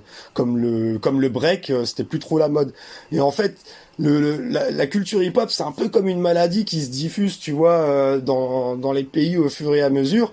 Et en fait, la France, nous, on est un peu les premiers en Europe à avoir fait du rap, à avoir fait de la danse dans les années 80-90. Ce qui fait que en fait, dans les années 90-2000, on commençait à avoir un bon niveau dans ces danses-là. Et c'est pareil. Et Gemini, du coup, c'était un danseur français qui à l'époque, c'était, comme je te disais, c'était compliqué d'avoir les informations, d'avoir des vidéos, donc c'était ce que t'arrivais à enregistrer à la télé. Et puis des fois, t'étais pas prévenu. C'était les clips de Michael Jackson ou de Janet Jackson, tu vois. C'était les clips de rap, les choses comme ça. Et en fait, tu prenais un peu toutes ces informations, mais il y avait personne pour t'éduquer. Du coup, c'est ce qui a créé le Smurf, en fait. Qui en français, en anglais, ça veut dire les Schtroumpfs. En fait, ça existe pas le Smurf aux États-Unis, tu vois, dans le hip-hop, c'est purement français. Et le Smurf, c'était, avec le peu d'informations qu'on arrive à glaner, la vague, et puis tourner sur la tête, et puis nous, les jeunes ici, en France, ils mélangeaient tout et ils recréaient leur truc parce que ce qu'il y a de fort aussi avec le hip-hop, et c'est que c'est gratuit. Si tu veux, t'as pas besoin d'outils pour faire du rap, pour écrire des textes, il te faut un stylo, un papier. T'as pas besoin d'outils pour danser, et tu mets un carton en bas de ton hall et puis tu danses. Après les DJ, faut quand même avoir des platines, tout ça. Mais la culture hip-hop, je trouve que en fait c'est une culture qui est enracinée en nous. En fait, c'est comme si on avait une mémoire génétique, et la culture hip-hop, c'est parce que quand tu regardes les contorsions qu'il peut y avoir en hip-hop, ça peut rejoindre le sport, l'athlétisme, le yoga, puis ça reste la danse. La danse, ça existe depuis la nuit des temps. Les Grecs, avant d'aller se battre, ils se faisaient des battles de danse déjà. Ils se chauffaient en mode, ils se faisaient des cercles et ils se faisaient des battles de danse. La danse, les chorégraphies, ça servait à apprendre les techniques de combat chez les Romains. En fait, la danse et la musique, quand tu regardes dans l'histoire, parce que du coup, comme je me suis intéressé à la danse, j'ai regardé c'était quoi les premiers écrits sur la danse, et même historiquement d'où ça vient, quoi, et tu te rends compte que la danse c'était un outil social. Le premier texte français qu'on a, c'était c'est pour se rapprocher de la personne et sentir déjà si elle pue ou pas, tu vois, parce que tu te rapproches à une certaine époque où les gens ils se lavaient pas forcément, et voilà, à voir s'il était boiteux, s'il avait la goutte. Ah ouais. C'est savoir si c'est un bon parti pris avec qui tu peux te reproduire. Ah, tu vois, c'est un truc que je savais pas, ouais. Moi, c'est vrai que je voyais plutôt ça un peu comme le côté d'expression corporelle, tu vois, des émotions, et puis le côté peut-être un peu rituel initiatique aussi, une certaine forme de transmission, quoi. Mais c'est vrai que ça. Non, mais la danse, elle était n'était pas intellectualisée comme ça à l'époque. Peut-être que c'était un outil social pour se rapprocher. Après, c'était aussi dans d'autres cultures, c'était un outil plus, on va dire, religieux. On va dire, on faisait des danses, ou on faisait par rapport à sa religion ou ses trucs. Et c'était aussi, et surtout militaire. Le tambour pour mesurer les pas, pour marcher machin, le tambour ou le corps pour faire les différentes stratégies, etc. Ça a été utilisé pour les militaires. Quand tu regardes les formations, les machins, t'as toujours le tambour. C'est le tambour qui communique à tout le monde ce qu'il faut faire. Et comme je te disais, apprendre des techniques de combat, ça se faisait sous forme aussi de chorégraphie, où ils apprenaient des mouvements, et pareil avec des tambours ou d'autres instruments musicaux qui servaient à synchroniser les mouvements pour les répéter et pour apprendre le geste, quoi, la technique. Et qu'est-ce qui t'a amené alors à t'intéresser au MMA? Donc ça, c'était pareil, c'était avec Paul que vous avez fait un reportage, vous avez suivi Jess Liaudin pendant 3 ans. Ouais, en fait, comme je te disais, le hip-hop, il y a ce côté libre, et tu fais ce que tu veux avec rien. Et le MMA, c'est mixed martial arts martiaux mélangés, où c'est un sport de combat où tu es libre d'utiliser n'importe quelle technique. Ouais, donc en fait, t'as le Muay Thai, t'as le Jiu-Jitsu brésilien, la lutte, enfin Ouais, voilà, tu mélanges tout, mais même le judo, enfin tout. Et c'est comme je te disais, moi j'aime bien tout ce qui apporte à tout et tout ce qui se mélange pour créer quelque chose de nouveau et de plus fort. Et en fait, nous, ce qui nous intéressait déjà à l'époque, c'était nouveau. En fait, il y avait eu les tout premiers combats du UFC dans les années 90. Et l'UFC, ça a été créé par John Milius et un des frères Gracie, qui est un des fondateurs du jiu-jitsu brésilien, justement. Et John Milius, c'est le réalisateur de Conan le Barbare, Apocalypse Now, tout ça. Ils ont monté l'UFC. Alors John Milius, il voulait faire un truc avec des cages, des crocodiles autour, un truc, machin. Et John Gracie, il voulait un peu ouvrir les yeux au monde sur le jiu-jitsu brésilien, qui est des techniques de soumission au sol, qui à l'époque, c'est eux les créateurs, où ils ont pris le jiu-jitsu japonais et ils ont continué à le développer, à le pousser plus loin. Et ils voulaient montrer, parce qu'à l'époque, en fait, il y avait que soit t'es boxeur, soit t'es judoka, soit t'es lutteur. Très très séparé, très compartimenté, quoi. C'était très compartimenté. Et du coup, eux, ils se disaient, ouais, mais si j'arrive à amener un boxeur au sol, le boxeur, il saura pas comment réagir et je vais pouvoir le soumettre. Il suffit pour ça d'essayer d'esquiver 2-3 coups et puis l'amener au sol et là, réussir à lui faire une clé de bras, un étranglement ou une clé de cheville. Enfin, tout ce qui fait crack quand il chope l'articulation et qu'il tourne avec. Ils ont fait ce premier UFC où là, il y avait pas de règles, il y avait pas de gants, il y avait pas de catégorie de poids, il y avait pas de temps, il n'y avait pas non plus de round. C'était la boucherie et on a pu voir des combats où c'était archi violent. Il y avait des coups dans la colonne vertébrale, il y avait aucune protection. Et il y a cette cassette, cette vidéo et ce combat, et ça a été interdit après aux États-Unis. Après cette vidéo, ils n'ont pas pu en refaire parce qu'ils avaient jugé que c'était trop violent. Mais on va dire dans l'underground, cette cassette, elle tournait je me rappelle, elle tournait au collège et on se la prêtait. Ouais, t'as vu ce sport de combat, enfin c'est ouf, tu vois, ils se tapent vraiment. En fait, tu te dis ouais, il y a pas de triche en fait, ils se bagarrent quoi. C'est la vraie bagarre. C'est-à-dire que quand tu te combats, quand tu te bagarres avec quelqu'un, les 3/4 du temps ça se finit au sol et puis c'est du cafouillage et etc. Enfin et puis on voyait lui il est plus petit et il arrive à battre le mec qui est plus grand, qui est plus balèze une fois qu'il l'a ramené au sol et il lui fait ça. C'est ça qui était intéressant, c'est que en fait souvent c'est le judo c'est plus fort que le karaté c'est plus fort que la boxe c'est plus fort que la lutte. Ça toujours quand on voit les films japonais c'est mon école contre ton école, non, on peut prendre de chaque discipline et il y a des techniques qui sont intéressantes, qui peuvent être efficaces et on peut les améliorer et on peut les combiner. Quelque part, c'est qui a raison à la fin avec son savoir quoi. Et c'est ça qui est intéressant et qui rejoint aussi le hip-hop, la danse, qui rejoint la médecine. Enfin, pour moi, je fais pas de différence entre tout ça. Tu te rends compte aussi que en t'inspirant de techniques de ton prothésiste, ça peut te donner des idées pour ta pratique au cabinet. On peut se nourrir de tout quoi. Le MMA en fait, ça a commencé ça a été interdit du coup dans fin des années 90 et en 2004-2005, il y a les Japonais qui faisaient une compétition qui s'appelait le Pride et on les téléchargeait sur internet et quand on en avait marre de regarder la danse et tout, on se faisait des pauses et on se matait ça avec Polo en fait.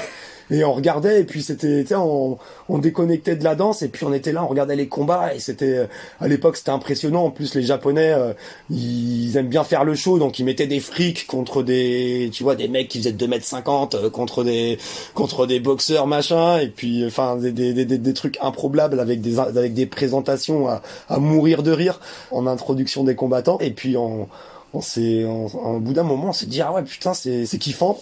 Et à l'époque Jess Liodin il avait un Skyblog où il écrivait un peu, il racontait sa vie et Paul était tombé dessus et il disait ah ouais là lui c'est vachement intéressant parce que c'est un Français, il vit en Angleterre, il a autant de victoires que de défaites, donc c'est pas une star et en même temps il a vécu, il pourrait vraiment bien parler du combat libre et puis en plus il est de la même génération de Paul, il kiffe Belmondo et Jean-Claude Van Damme. Je pense que moi j'ai été fait pour faire des sports de combat. J'ai aucune aptitude physique, je suis pas un super athlète, mais j'apprends les techniques très facilement. Et j'apprends beaucoup tout seul. Je dirais que 70% de ce que je fais, je l'ai appris tout seul. Donc j'ai une aptitude. Et donc, heureusement qu'un jour, j'ai mis un pied dans un club de boxe thaï et j'ai continué à la faire. Et puis il a commencé à lui envoyer des messages. Et en fait, à l'époque, avec Polo, disons que ça allait plus trop bien. On bossait, enfin, on s'embrouillait souvent. On se voyait trop souvent. Et moi, il y avait trop une relation un peu aussi de grand frère, petit frère qui s'était installé. On se parlait pas bien. Tu vois, il y avait pas une bonne énergie. Et on voulait arrêter un petit peu de bosser ensemble parce qu'on se disait ouais bon. Et puis moi, j'y croyais. Je me disais non, il y a quand même un projet qu'on va réussir qui va déchirer, enfin même si tous les projets qu'on a fait, ils ont quand même eu un certain succès à leur échelle. Et à cette époque-là, en plus, il y avait pas trop de thunes et du coup, j'ai fait bon, vas-y, c'est la dernière chance. Je vais prendre un crédit de 4 000 € et puis je vais aller voir Jess à Londres et je vais aller le filmer, je vais l'interviewer. Et... From London, again making his debut at 79.4 kilos, the one and only Jess Leone. Moi, j'ai grandi avec le MMA en Angleterre. C'est-à-dire qu'au début, il n'y avait rien. Et au fur et à mesure, les shows commençaient à grandir. Et moi, j'étais toujours là. Moi, j'étais au Cage Rage numéro 2. Donc, j'ai grandi avec le MMA. Donc, certains Anglais ne savent même pas que je suis pas anglais. Donc, ils m'ont vu grandir avec le sport. Ils m'ont vu, non seulement, ils m'ont aidé à grandir en tant que combattant, mais j'ai aidé le sport aussi. Donc, j'ai un grand respect en Angleterre. Et eux, ils me voient en tant qu'anglais.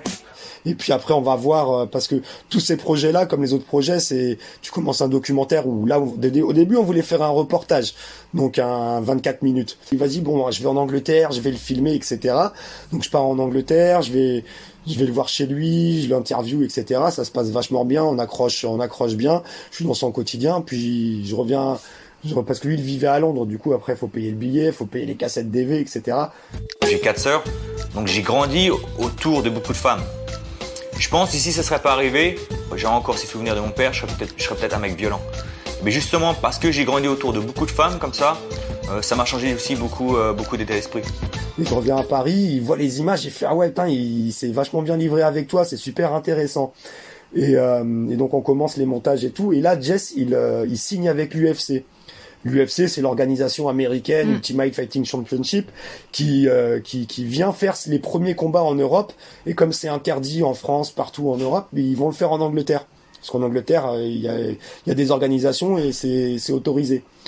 Et du coup, Jess, il signe avec l'UFC. Et là, on fait, ah, super, vas-y, on part sur un documentaire, quoi.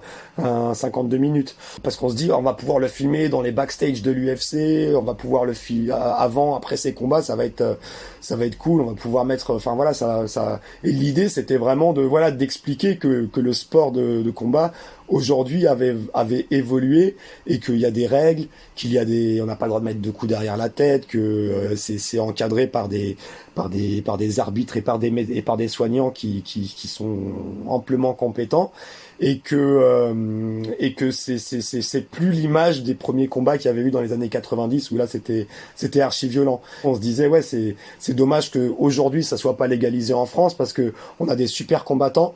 Et ils sont obligés de partir à l'étranger pour combattre, ce qui est pas évident parce que si tu dois partir, t'as le décalage horaire, t'as plein de trucs où t'es pas dans des conditions, on va dire, où tu fais un combat à la maison, quoi, où tu peux de partir de chez toi, embrasser ta femme et aller combattre à côté de chez toi. Ça implique beaucoup plus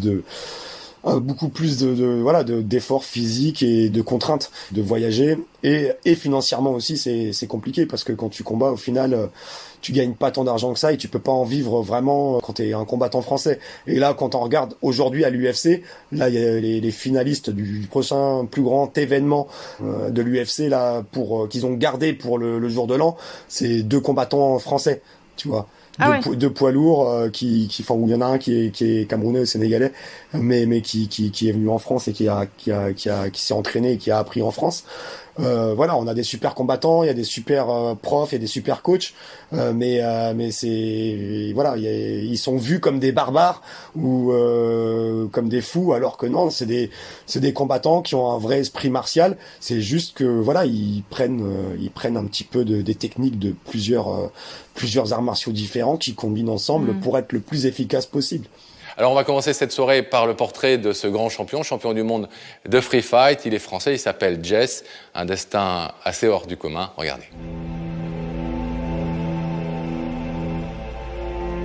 Il y a le personnage qui est le Joker, il y a Jess qui est moi dans la vie de tous les jours, il y a Jérôme qui est le gamin qui se faisait taper, qui était un petit peu faible mentalement et qui est dans le passé. Là, ce documentaire là de Jess, donc que vous avez appelé Joker, c'est son surnom. Ouais, c'est le surnom Joker, de Jess. Celui qu'on n'attend pas.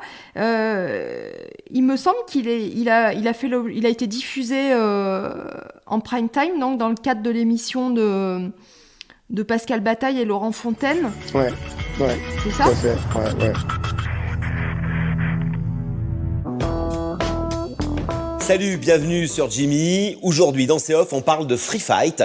Le free fight, je sais pas si vous connaissez, nous on connaissait mal. C'est un sport interdit en France et ultra violent. Alors, interdit en France, en fait, pas admis, pas autorisé en France. Ultra violent, c'est l'image qu'on en a, du sang sur le ring, des combattants pour lesquels tous les coups sont permis, pas disciplinés, aucune règle, etc. Et c'est en vertu de tout ça que la France, pour l'instant, ne veut pas entendre parler de ce sport, ne veut pas entendre parler d'une reconnaissance officielle du MMA.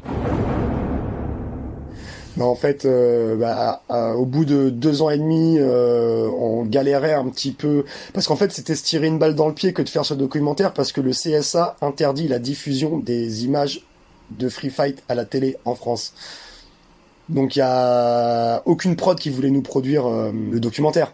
Tu vois, tu disais, t'allais voir une prod d'un média public, il te disait, non, on va pas vous produire, on va pas vous filer d'argent parce que de toute façon le CSA ils vont nous censurer la moitié du documentaire, c'est du combat libre, c'est du free fight et c'est interdit de diffusion en France. Parce que c'était pas juste la discipline qui est interdite, c'était les images associées aussi. Les images associées aussi. Et du coup, à l'époque, on terminait le documentaire, ça te prend 3 ans. En termes de thunes, ça te coûte à peu près, on va dire, avec les montages, les effets spéciaux, la post-prod, tout, ça te coûte 20 000 balles. Et pour finaliser vraiment, faire un étalonnage, faire une bêta correcte, on s'était rapproché d'un éditeur, c'était Plan 9, qui faisait des vidéos pour des magazines, qui faisait les DVD et les vidéos pour les magazines de Free Fight de l'époque, qui s'appelait Free Fight d'ailleurs, qui était tenu par Bertrand Amoussou, qui est dans le documentaire. Oui. Et Frédéric Laquin, qui lui avait Plan 9, qui a investi de l'argent pour finaliser le documentaire et pour qu'on puisse le revendre. Il l'avait revendu à l'émission de Bataille et Fontaine, C'est Off, et on l'avait vendu, on avait été payé 6 000 €. Tu vois. Ah oui. Quand on est combattant, aujourd'hui, c'est très très difficile de vivre du MMA parce que pour vivre du MMA, il faut pouvoir combattre régulièrement. Il n'y a pas un combattant français, c'est difficile de trouver des combats. Je combats, je manage mes combattants et je donne des cours. Donc j'en vis avec les 3 casquettes cumulées, manager, entraîneur et compétiteur. C'est pas évident, des fois c'est même très dur. Mais bon, quand on est passionné, après, si j'avais fait ça pour l'argent, j'aurais peut-être choisi du foot ou un truc comme ça. Et il a été diffusé en entier ou en partie censuré ? Non, ils ont censuré 15 minutes. Ils ont censuré les images de l'UFC qu'on a galéré justement parce qu'on avait demandé des images à l'UFC à l'époque. Et ça nous avait pris pareil 6 mois avant d'avoir une réponse. C'est eux qui nous ont envoyé, ils voulaient avoir un droit de regard dessus. C'est eux qui nous ont envoyé les images qu'on pouvait diffuser. C'est-à-dire qu'on n'avait pas forcément le choix de ce qu'on voulait diffuser de l'UFC. Mais du coup, on a quand même eu leur autorisation, ce qui était énorme à l'époque, que l'UFC t'autorise à les diffuser gratuitement. Pour nous, c'était cool parce que t'as la moyenne, ça passe à la télé. Et je remercie Bataille et Fontaine d'avoir pris le risque de diffuser ce documentaire parce que c'était pas non plus évident de miser là-dessus, quoi. Et puis, bon, après, finalement, même si ça a été des années plus tard, mais ça a quand même porté ses fruits puisque le MMA est, depuis 2020, est légal en France. Oui, alors ça, je sais pas si ça a à voir avec notre documentaire ou pas, mais en tout cas, ils ont vu de toute façon qu'il y avait un intérêt économique à légaliser le MMA. Si tu veux, c'est surtout les grosses fédérations des autres. C'est surtout la plus puissante, c'est la Fédération française de judo qui ne voulait pas que ce soit autorisé parce qu'ils ont peur de perdre des licenciés, ils ont peur que voilà le judo devienne has-been et que le MMA prenne toutes les parts de marché, parce que c'est ça aussi aujourd'hui, c'est des questions économiques. Ce qui rapporte, là où ça rapporte et là où il y a du monde, c'est là où l'État va investir le plus. Et c'est vrai que la Fédération française de judo, c'est une institution qui pèse lourd quand tu vois ce que eux ils prennent comme thune comparé à d'autres fédérations de taekwondo, de karaté, de machin. Ouais, je sais, ouais. Ils ont une puissance colossale. Ouais. Et à la Sapo, quand t'as rencontré ces peurs, tu savais qui c'était? ouais, c'est marrant. Mais ça aussi, c'est les trucs de ouf et organiques que je dis, qui sont organiques dans la vie et qui sont dingues. C'était au Continuum 2009. J'assiste au Continuum de la Sapo Implant et pendant le Continuum, je vois des animations mais juste dingues. Je me souviens, donc le Continuum, c'est un événement qui est fait par Sapo Implant tous les 2 ans où voilà, ils parlent des thèmes et ils font une conférence sur 2-3 jours. À la fin du Continuum, je me dis il faut absolument que je sache qui c'est ce mec en fait, parce que au-delà du contenu du Continuum, ce qui a sacrément mis en valeur ce Continuum, c'était toutes les animations autour. Moi, je fais toutes les vidéos, les animes, donc ils m'avaient présenté. Et je me disais, c'est pas possible, en fait. Les gens se rendent pas compte, en fait, dans la salle, du boulot qui a été fait derrière. C'est juste impressionnant. Et à ce moment-là, il y a les remerciements, et puis les remerciements de l'équipe de la Sapo à Omar Bouhelal pour ses animations. Et je le repère du coin de l'œil dans la salle, c'est une très grande salle. Et je me dis, il faut que j'aille le voir, c'est pas possible. Et à la fin d'une de ces conférences, il y a un mec qui me court derrière et qui me fait « Excuse-moi, je peux te parler et tout ?» Je le retrouve au niveau des vestiaires, je commence à discuter avec lui, tranquille, on fait connaissance. Je lui dis que j'ai vraiment sacrément apprécié ce qu'il faisait. C'est un vrai artiste, c'est beau. Parce que faut imaginer qu'aujourd'hui, on a l'habitude maintenant de voir beaucoup de on va dire, d'effets numériques, de digital, des choses comme ça. Mais encore une fois, il faut se remettre il y a 12-13 ans. Et le gars, c'était un pionnier, en fait. Et là, il me fait, ouais, tu pourrais, moi aussi, me faire des vidéos, des montages, des trucs comme tu fais pour la Sapo. Et là, je fais, ouais, ok, pas de problème et tout. Et je venais de finir, c'était à l'époque où c'était en 2009, donc on venait de finir le DVD du Joker, on l'avait fini en 2008, il me semble. Et puis on se revoit, et puis on rediscute, et en fait, au-delà du boulot, on se rend compte qu'on a plein de choses en commun, à la fois au niveau du caractère, à la fois au niveau, on va dire au niveau du cœur, au niveau également des passions. Après, on se revoit à une occasion où il vient sur Paris pour prendre un verre et discuter. Et là, il me dit, ah ouais, moi je fais de la boxe thaï. Je fais, ah ouais? Et il me fait, ouais, nana. Et puis je suis champion du monde et tout. Je fais, truc de ouf et tout. Et puis on commence à discuter plus sur la vie perso. Et puis j'apprends qu'il adore le combat, qu'il s'est intéressé au monde du combat libre, du free fight, et qu'il a même fait un très gros reportage là-dessus. Et il me fait, et mon coach, c'est Orlando Veidt. Et il me dit, quoi? Non, c'est pas possible, Orlando Veidt, mais je l'ai mis, moi, dans mon reportage.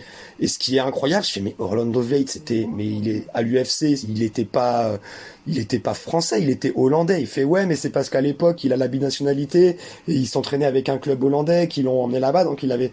Et là, j'ai fait, mais c'est un truc de ouf. Il est en images. L'UFC nous avait donné des images dans la base de données des premiers UFC, et un passage avec Orlando Veidt, justement. Il connaissait parfaitement qui c'était, il avait vu les combats. Et j'étais là, mais c'est incroyable, ton coach est dans mon documentaire frère et c'est lui et c'est ouf parce que voilà, j'ai eu des trucs comme ça des fois qui se recroisent et puis surtout de voir un médecin, un docteur qui fait de la boxe thaï à côté, qui peut casser des bouches et qui derrière répare des dents avec des chires de malade parce que lui il fait des trucs de ouf. Non, j'ai trouvé ça génial parce que je me suis un peu reconnu en lui. Bref, en gros, au-delà de tout l'aspect, tout le respect que j'avais pour lui d'un point de vue vraiment professionnel, c'était vraiment un côté artistique parce que c'était pas juste la maîtrise du numérique, il y avait tout toute une vision artistique et un œil artistique derrière à chaque fois qu'il fait quelque chose. Et en plus de ça, on a vraiment ce partage perso, comme je disais, au niveau de beaucoup de choses, au niveau du cœur, au niveau de l'esprit, au niveau des passions et du combat. Et tu parles, on s'est plus jamais perdu de vue. Et puis on est resté en contact, et puis on a bossé ensemble, et puis on a monté plein de choses ensemble. Il se limite pas à une chose, il fait plein de choses et il essaie d'exceller dans ses domaines. Comme on dit dans le milieu, c'est mon gars sûr, c'est mon frère, c'est mon bro. Et parce que au niveau du travail et au niveau du perso, on peut s'appeler à n'importe quelle heure, on peut discuter à n'importe quel moment ensemble et c'est juste incroyable en fait. Et on a fait des trucs de fou ensemble, c'est-à-dire qu'on a été parmi les premiers, voire carrément, je pense la première formation en France à avoir proposé. On faisait nos chirurgies en direct. Et le modèle de travaux pratiques sur lequel les gens allaient travailler le lendemain en TP, c'était les modèles imprimés d'après la 3D du patient qu'on avait opéré en direct, ce qui fait que les personnes étaient tout de suite plongées dans ce qu'ils avaient vu la veille. Et l'histoire remonte à 8-9 ans. Parfois, des images sont bien plus parlantes que 1000 mots. Et moi, je lui disais mes 1000 mots, et puis lui, il les transformait en images. Et cette image-là allait apparaître dans une conférence, dans un article. Et c'est comme ça qu'on travaille ensemble. Et on est tous les deux passionnés, ce qui fait qu'on s'est retrouvés sur plein de points communs. Et en mode passionné, on croque la vie, on travaille de façon intense. On a encore 1000 projets ensemble. On est en train de travailler sur un livre qui va, je pense, être juste une tuerie sur les implants zygomatiques. Et c'est juste un artiste, en fait. Et il faut que son art continue à s'exprimer encore longtemps. Et je pense que sa pratique d'un art martial, ça lui apporte aussi beaucoup dans sa pratique. Mais c'est évident, puis, c'est ce que je me rends compte aussi beaucoup quand j'écoute tes podcasts, c'est que souvent, et puis à travers les parcours des gens que tu interviews, c'est souvent ça, quoi. C'est souvent le cas. C'est des gens qui ont une passion à côté ou qui font d'autres choses, qui arrivent aussi à exceller. Et ça leur apporte. Comme je te disais aussi, tout apporte à tout, quoi. Il y a pas de, pour moi, il y a pas de frontière entre les choses. Je pense que oui, ça apporte un équilibre. Parce que quand tu restes trop focus sur un seul domaine, tu peux saturer aussi. Et puis, je pense que ça t'apporte une connaissance de l'autre qui fait que tu progresses dans ton métier davantage, quoi. Ouais, je dirais même une connaissance de l'autre et surtout une connaissance de soi-même. Tu vois, parce que c'est voir ses limites, et puis c'est ce que dans le combat aussi, quand je parlais avec des combattants dans le documentaire, c'est ce que c'est El Diabaté il dit ton pire ennemi c'est toi-même. C'est pas le combattant que t'as en face de toi, c'est toi ton pire ennemi. Si la vie elle est compliquée, si tu vas à un combat, il est programmé telle date, si ta femme elle t'a quitté la veille, que psychologiquement t'es pas bien, il y a plein de choses qui si t'as pas fait ton entraînement comme il fallait, si t'as trop perdu de poids trop vite et mal avant ton combat, parce que ils cut avant un combat ils sont pesés, ils s'assèchent de ouf pour être pesés, et après ils reprennent 3-4 kilos en une journée, tu vois, et ça peut, si tu le fais pas correctement, tu peux tomber malade et finir à l'hosto, quoi. Et puis bon, et dans la vie, pour tout, c'est ça, quoi. Le pire ennemi, c'est soi-même avant tout. Et puis après, c'est le rapport aux autres aussi. Mais je pense que quand t'es sincère avec toi-même et sincère avec les autres, il peut rien t'arriver, en fait. Si t'es honnête intellectuellement, en fait, tu triches pas, tu dures dans le temps, quoi. Ceux qui trichent, ils se font griller au bout d'un moment, ils vont disparaître. Mais je me rends compte aussi des gens avec qui je travaille, tu vois, des gens que je sentais pas forcément, des médecins ou des docteurs, ou même dans d'autres domaines. Tu sais, j'ai toujours un peu ce flair de voilà, bon, lui je le sens pas, et puis au final, tu te rends compte, 10 ans après, il est plus là, il est plus là parce qu'il s'est fait évincer parce qu'il était pas honnête. Et après, c'est ce que tu disais tout à l'heure, c'est aussi la ténacité, quoi. Il y a des moments où forcément on a des périodes de doute et où on se demande si ce qu'on fait a un sens et si on a raison de continuer ou pas. Et c'est quand tu t'inscris aussi dans la durée, que tu persévères, que tu apprends de tes erreurs, et puis il y a pas le choix, quoi. Faut accepter aussi de se tromper ou d'avoir l'impression d'être nul, parce que des fois c'est plus une impression qu'une vérité. Mais le regard qu'on porte sur soi est terrible, quoi. Enfin, je trouve que c'est le plus dur. Ouais. Et un jour, je me suis fait cette réflexion. Je me suis dit, finalement, personne sera aussi dur avec toi que toi-même. Donc, ça m'a décomplexé de me dire ça. Oui, il faut en avoir conscience. Et puis, des fois, on oublie aussi de ce genre de, on se le dit, on y pense et puis on oublie. Ça va vite aussi. C'est-à-dire que, bien sûr, moi, je suis comme tout le monde, hein. J'ai des doutes, on n'est jamais toujours au meilleur on n'est pas toujours super heureux ou voilà, mais l'important, c'est de se poser la question pourquoi et comment, et puis pourquoi on n'est pas bien et pourquoi est-ce qu'on doute, est-ce qu'il faut douter, est-ce qu'on a le temps de douter ou est-ce qu'on a d'autres choses à faire, parce que on peut être complexe, et puis l'être humain est complexe. Moi j'ai souvent aussi le syndrome un peu de l'imposteur, tu vois. Tu sais, je me dis ouais, je suis là, je suis entouré, mais est-ce que je suis vraiment à ma place? Tu vois, comme ta place elle est pas vraiment définie. D'un côté, des fois je me dis si, j'ai tout à fait ma place, mais d'autres fois tu te dis ouais, quand même c'est ouf, t'es là et tu fais ça, et est-ce que t'as vraiment de la valeur? Mais après c'est les autres qui te disent ah ouais putain, mais en fait non, en anatomie tu t'y connais, et puis tu te rends compte que ah ouais si, quand même, si je suis tu peux. C'est vrai que des fois on a tendance à se tirer vers le bas, en fait. Et pas tout le monde, pas tout le monde. Non, pas tout le monde. Mais c'est difficile, en fait, de jauger entre avoir un ego surdimensionné et une piètre estime de soi-même, tu vois. Ouais. Des fois on joue dans ces trucs-là, et au final en fait non, quand tu te poses et que tu dis mais non putain c'est chambé, tu bosses avec des médecins, tu fais ça, tu fais des trucs de ouf, t'imprimes des modèles en 3D, tu fais des trucs que même toi t'aurais même pas pu, on te l'aurait dit il y a 10 ans, t'aurais fait mais non c'est pas possible. J'aurais fait c'est quoi l'impression 3D? Et aussi qu'il y a quelque chose qui a une vraie utilité. En plus, ça c'est vrai que avec Polo on gagnait pas d'argent et on se disait ouais mais ça c'est pour les enfants, c'est pour les plus jeunes, c'est pour les générations futures, tu vois. c'est genre ouais mais c'est pas grave, on aura marqué on aura marqué un petit peu, on aura mis notre petite pierre dans la pyramide du hip-hop, dans le breakdance, dans le locking, dans le popping. Et c'est marrant parce qu'il y a 2-3 ans, j'avais rencontré une jeune loqueuse qui a gagné le Juste Debout, qui est le plus gros événement dans le monde et en France, qui remplit Bercy, 10 000 personnes, qu'on filmait d'ailleurs aussi, avec qui on bossait, qu'on filmait depuis que c'était tout petit, qu'il y avait 300 personnes dans une salle. Maintenant c'est 10 000 personnes à Bercy, une licence, une franchise dans tous les pays, et ils font une finale à Paris. Et donc il y a Julia qui gagne cet événement avec un danseur qui s'appelle Vovan, qui est russe.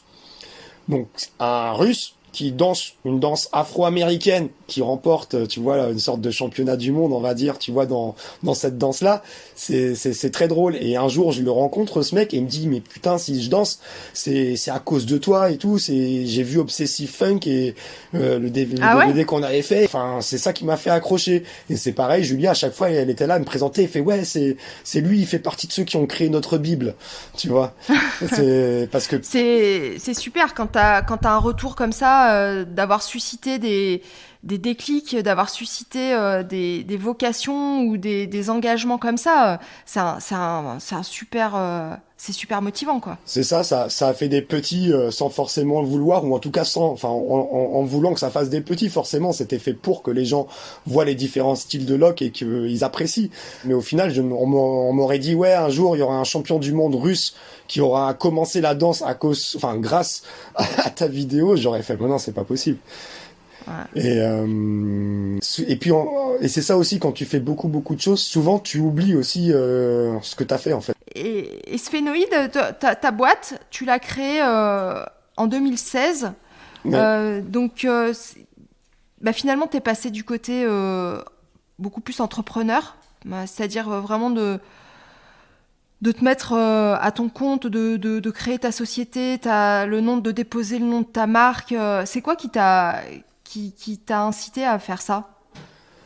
Oula, c'était en fait jusqu'en 2009, pour revenir sur l'histoire, je bossais avec Polo. Après je me suis dit la réal, tout ça c'est super, mais bon, ça se fait trop dans la peine, ça rapporte pas de thunes, je vais me concentrer sur le médical. Donc je vais faire plus que ça, et puis si j'ai d'autres projets, je les fais à côté et tout. En 2008, je rencontre Sylvain Orduro, qui a ses bureaux au Saint-Père et qui fait de la 3D. Et qui lui, le premier jour, je le rencontre, je fais waouh, c'est super ce que tu fais. Il développe des outils 3D pour la médecine et des logiciels qui permettent de visualiser en 3D justement les DICOM, tout ça. Et le jour même, il me dit j'ai un client, j'ai pas le temps de m'en occuper, tu vas le voir, bosse avec lui. Il s'appelle Christophe Régaud, et là je tombe sur le dentiste qui a son cabinet avenue François 1er, son appartement de 300 mètres carrés juste en dessous, qui fait les plus grosses teufs de Paris, et qui me dit je veux faire un bouquin sur le sourire décodé. Alors il y a un sourire idéal et j'aimerais bien le représenter en 3D. Je lui fais écoute, s'il y a un vrai sourire idéal et si on arrive à le refaire en 3D, et que en 3D on a la sensation esthétique que c'est beau et que c'est un joli sourire, c'est que c'est vrai quelque part. Donc on a travaillé sur ce bouquin qui s'appelle Le sourire décodé, où justement on parle du sourire, de qu'est-ce qui est un beau sourire, la proportion des gencives par rapport aux dents, le rythme et la position des dents, les dégradés de couleurs, où là on a fait tout le boulot, c'était de faire un morphing entre une femme, ou en tout cas une personne de 20 à 60 ans, avec les rides qui se forment et avec les dents et l'usure des dents et les teintes de l'émail, et sur les différents types de dents, triangulaires, ovales, rectangulaires. J'avais bossé avec lui, c'était génial. Et ensuite, en 2013, je rejoins Visua 3D, donc la boîte de Sylvain, qui se fait racheter en partie par 3D Systems, qui font des imprimantes 3D. Et en gros, je deviens production manager. Enfin, c'est un bien beau mot. En gros, on reçoit une imprimante à 160 000 € de 3D Systems qui nous la file gratuitement. Et Sylvain me fait, tiens, une imprimante 3D, je pars à Montréal. Et du coup, je me retrouve avec l'imprimante 3D et plein d'idées en tête, en fait. Je me dis, c'est chouette, tout ce que j'ai en 3D, je vais pouvoir l'imprimer, donc ça va être génial pour pouvoir matérialiser et visualiser les modèles que j'ai en 3D déjà, que j'ai déjà fait pour les vidéos. Et ça va pouvoir être un outil pédagogique en plus de mes vidéos, parce que mes vidéos, elles sont certes en 3D, mais elles sont projetées sur un écran 2D, où t'as pas la véritable 3D au final, t'as pas la sensation, t'as pas l'échelle non plus, parce que quand c'est projeté sur un grand écran, et que ton maxillaire ou ton sphénoïde il fait 2 mètres, enfin voilà, t'as pas vraiment les notions d'échelle.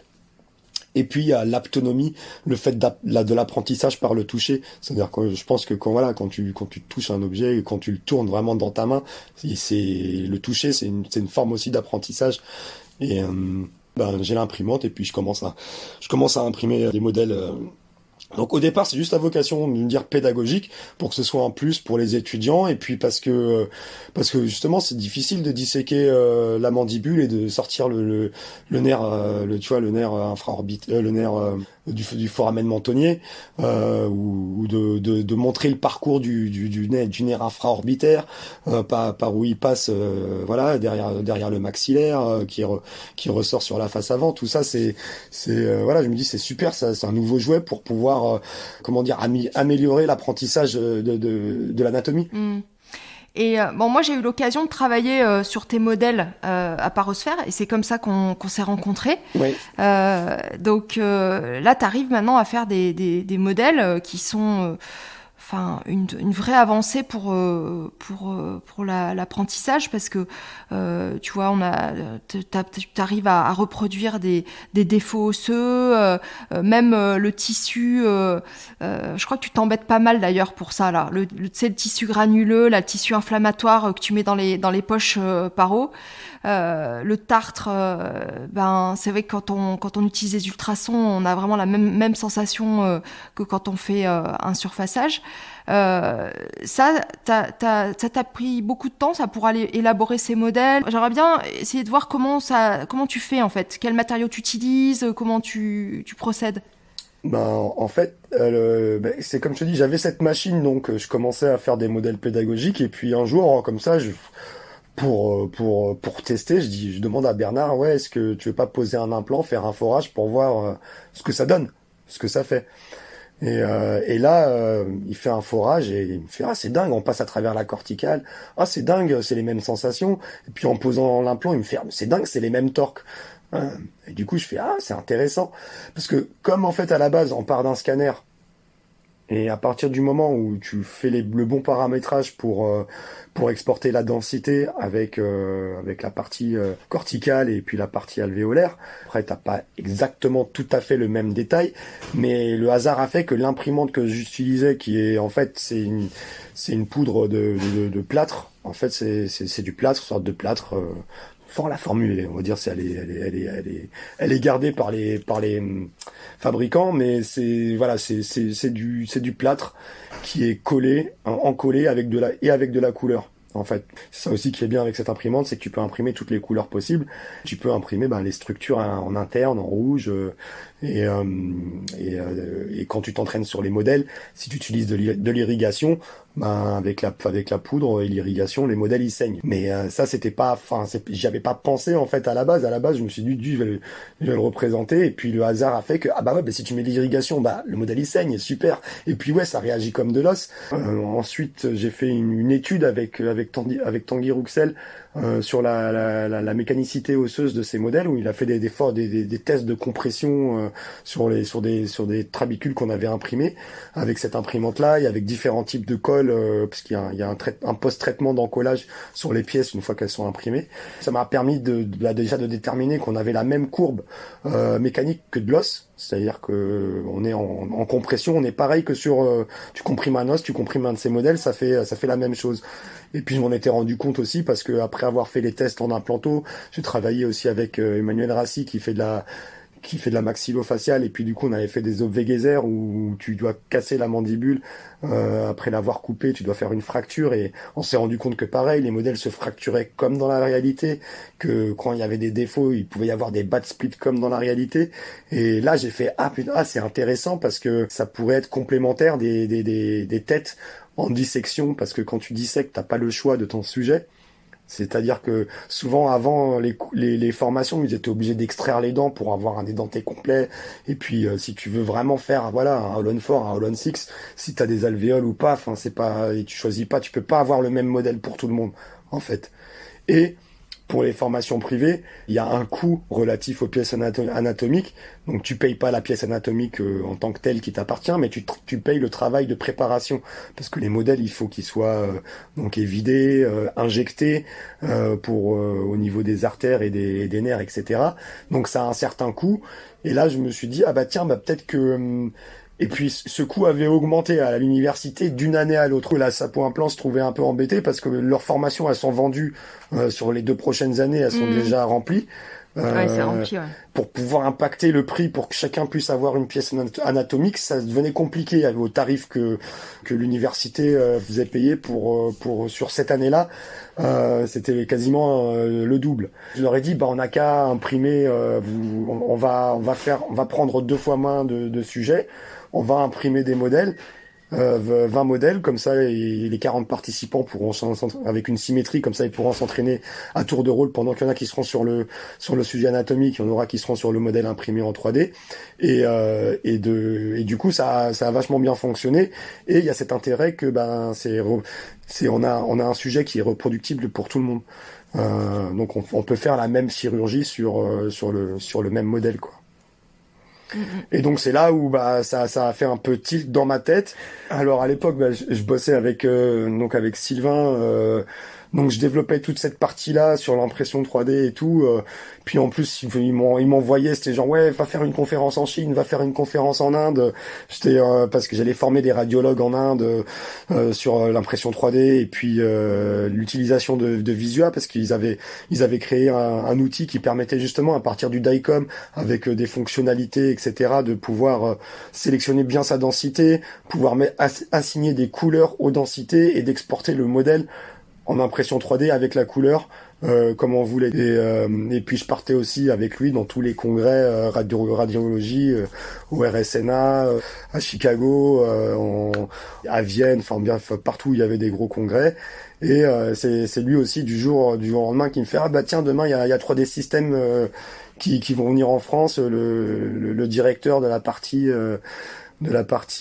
médicale, faut que tu fasses une présentation avec lui de l'impression 3D comme outil pédagogique. J'avais jamais fait de présentation, j'avais jamais fait de devant les gens, j'avais jamais fait de PowerPoint.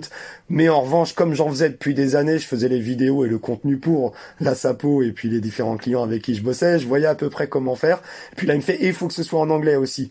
Parce que, et il me prévient 3 jours à l'avance. On l'a fait, ça s'est super bien passé. Il y a même le mec de 3D Systems qui est venu après, qui avait posé sa clé USB à côté de mon ordi, qui a fait, je peux avoir ta présentation? J'étais là, non. Et puis, en 2015, en fait, j'avais perdu un peu de mon indépendance en travaillant pour Visua. Et puis niveau salaire et tout, c'était pas folichon, donc j'ai fait vas-y, j'ai fait le calcul, c'était vite fait, j'ai fait si je monte ma boîte, je gagne plus tout seul quoi, quelque part. Je cherchais un endroit où pouvoir monter ma boîte en tant qu'étranger, parce que en France malheureusement c'est trop pour moi, c'est trop compliqué administrativement et puis c'est trop lourd fiscalement. Je cherchais une solution et j'ai mon meilleur ami qui est à Hong Kong et je lui disais je sais pas si je monte une boîte à Montréal parce qu'il faut un mec de Montréal, donc je pourrais pas être à 100% sur la boîte, et en Chine non plus. Et là il me dit viens à Hong Kong. À Hong Kong tu montes ta boîte en 2 semaines et puis tu démarres, et puis voilà, c'est beaucoup plus intéressant. Tu peux le faire en tant qu'étranger sans aucun problème, et voilà. Je suis parti un peu sur un coup de tête en fait. Je suis parti là-bas, j'ai fait je vais voir si je peux monter ma structure, et puis je suis parti 2 semaines et je suis rentré, et puis j'avais ma boîte, mes statuts, le compte en banque, tout fait en 2 semaines. Ah ouais, donc ta boîte elle est pas française? Non. non, j'aimerais bien, mais si tu veux, pour réussir à se développer sur les premières années où tu gagnes pas forcément beaucoup d'argent et que t'as pas envie de te faire massacrer par les charges et les impôts et les trucs, et surtout la complexité, si tu veux. Tu vois, des charges, machin, ceci, des formulaires voilà. Là-bas, j'ai une société qui s'occupe de tout pour moi. Tout est clean, tout est clair. Les statuts sont, tu vois, je fais pas de blanchiment d'argent ou de choses comme ça. C'est le game, c'est le Monopoly. On a le droit d'avoir une boîte là-bas. Je l'ai montée là-bas, et puis c'est plus simple, et on me casse pas les pieds comme ici. Enfin, je sais parce que j'en avais monté d'autres sociétés ici, pas forcément dans le domaine médical ou graphisme. J'avais monté une boîte avec un pote sur une location gestion Airbnb qui s'appelait Flat & Co il y a 4 ans. Et donc je voyais comment c'était lourd, long et fatigant quoi. Ouais. Mais finalement c'est pas un problème. Puisque tu dis j'aimerais bien, mais... Non, mais j'aimerais bien dans le sens où ça m'arrangerait que ma boîte soit en France, tu vois, de pouvoir payer mes impôts en France, de payer, mais à un moment donné, quand tu veux te lancer et que tu veux avoir un maximum de chance et de comment dire, de cash flow, vaut mieux aller ailleurs. Et puis ça a une portée internationale aussi. Après, pour se présenter, les gens se disent t'as une boîte à Hong Kong, c'est pas comme si t'avais monté, tu vois, t'es auto-entrepreneur en France, tu vois, c'est plus sexy, ouais, voilà. Et puis voilà. Et aujourd'hui, qui c'est qui fait appel à toi? Enfin, tu vois, et t'as quoi comme demande? Mis à part, donc t'as toujours la sapo ou... Bah ouais, aujourd'hui ça fait des petits. Alors déjà depuis que j'ai toujours Sapo Implant qui, voilà, historiquement c'est avec eux que j'ai développé tout ça et que j'en suis grâce à qui j'en suis là, tu vois, grâce à Bernard et Luc, et maintenant il y a Nicolas Boutin qui a remplacé Luc Gillot, et donc eux c'est mon client principal, parce que surtout depuis qu'il y a plus les Saint-Pères, en fait, on se retrouve dans une situation où on n'a plus de pièces anatomiques, au lieu de bosser. Et là, c'était un problème aussi pour eux aussi, parce que s'il y avait plus de pièces anatomiques et qu'il n'y avait pas les modèles imprimés en 3D, il y avait plus de formation. Et donc là, aujourd'hui, pour la formation Sapo, sur 2 jours, j'imprime 150 modèles à peu près. 150 modèles? Ouais, il y a plus de 80 implants qui sont posés par les praticiens. Il y a toutes les situations possibles et imaginables. Ils peuvent s'entraîner. Maintenant, les modèles sont intégrés dans des fantômes, donc dans des mannequins avec les silicones, la joue, etc. Et à côté, j'ai aussi remodélisé tous les muscles, toutes les vascularisations, tous les nerfs du visage pour faire des vidéos en 3D, pour combler le manque qu'il y a dans les dissections qu'on peut pas voir. Et les retours des cours, ils ont jamais eu des retours aussi bons. Ils disent que ils ont des meilleures notes parce qu'ils font noter leur formation par les praticiens qui y viennent. Ils disent on n'a jamais eu d'aussi bons retours que depuis qu'on travaille avec tes vidéos d'anatomie et les modèles imprimés en 3D. T'es connu comme le loup blanc là-bas? Ou pas? Ah ouais, je fais partie des meubles. C'est clair qu'il y a une formation, je suis là, quoi. Donc ouais, Sapo Implant, après sur JTech avec Zepper, Parosphère, donc avec toute la team de Parosphère.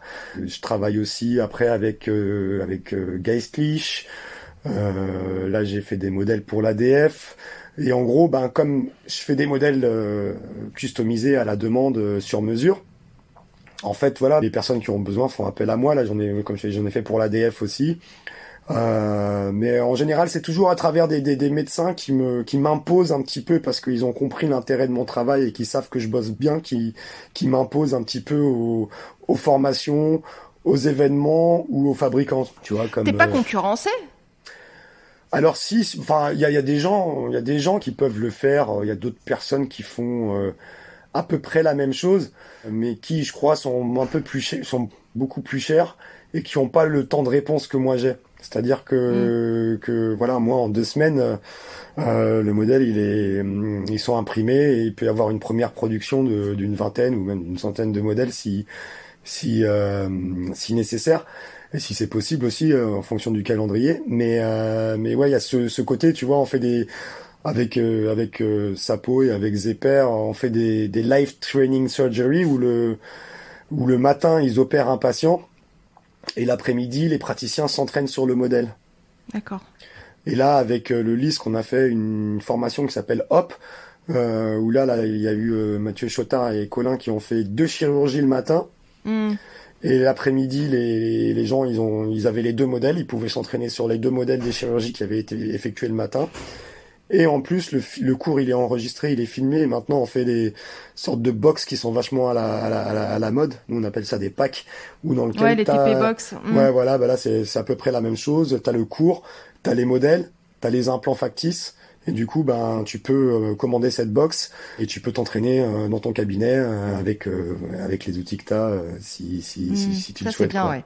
Et t'envisages de développer, de grandir, d'embaucher, par exemple pour l'instant, t'es bien tout seul? Aujourd'hui, je suis dans la phase, on va dire, artisanat industriel, quoi. Tu vois, ça reste artisanal, et on est entre les deux, quoi.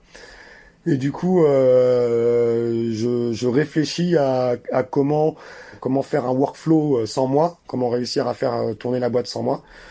C'est-à-dire, ou alors à la rigueur, moi, ne m'occuper que de la partie, on va dire, conception, et après réussir à tout sous-traiter. Et la deuxième étape, en fait, la France, c'est un peu mon terrain de jeu et ma carte de visite pour après aller dupliquer ce que je fais en France dans d'autres pays. Ça prend du temps. Donc là, je commence à travailler avec des sociétés à Dubaï. Je commence à avoir des gens qui me contactent aussi aux États-Unis. etc. Donc ça commence. Enfin, il y a une demande, je le sais, mais pour l'instant, je fais là où je suis, on va dire où je me situe géographiquement.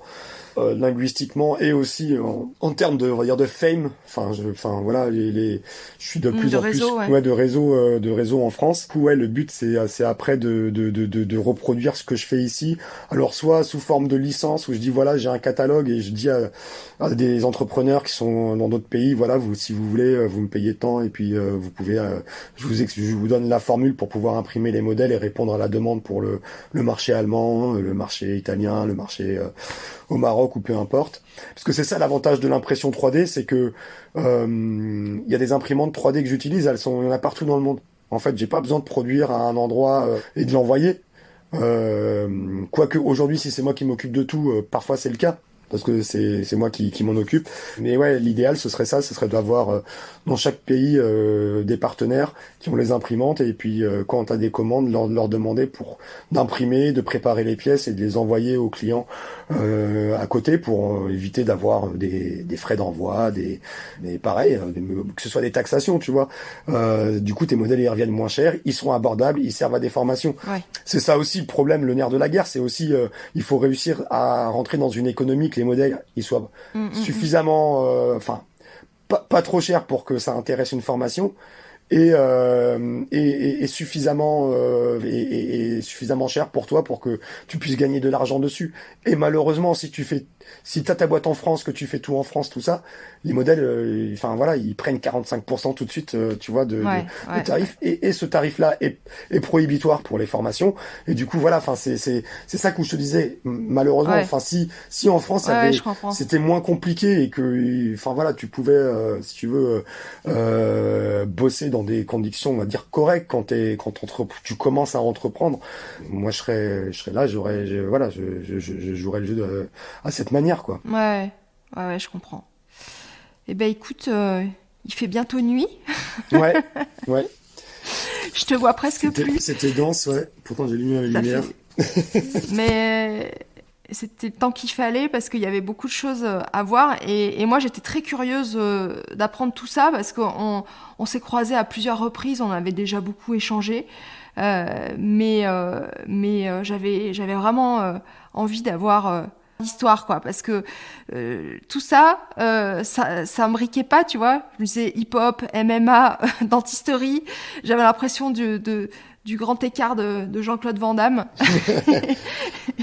Et finalement, non, t'as raison. En fait, ça s'imbrique, il y a des liens. Moi, je suis un peu comme toi. J'aime bien tout comprendre. En fait, j'aime bien analyser les choses, savoir, essayer de comprendre le pourquoi. J'apprends énormément du parcours des autres. Il y a beaucoup de choses dont tu as parlé aujourd'hui qui vont me rester en tête et qui vont me servir pour plus tard. Donc, merci infiniment, Omar, de m'avoir prêté ce temps. Bah, écoute, il n'y a pas de problème.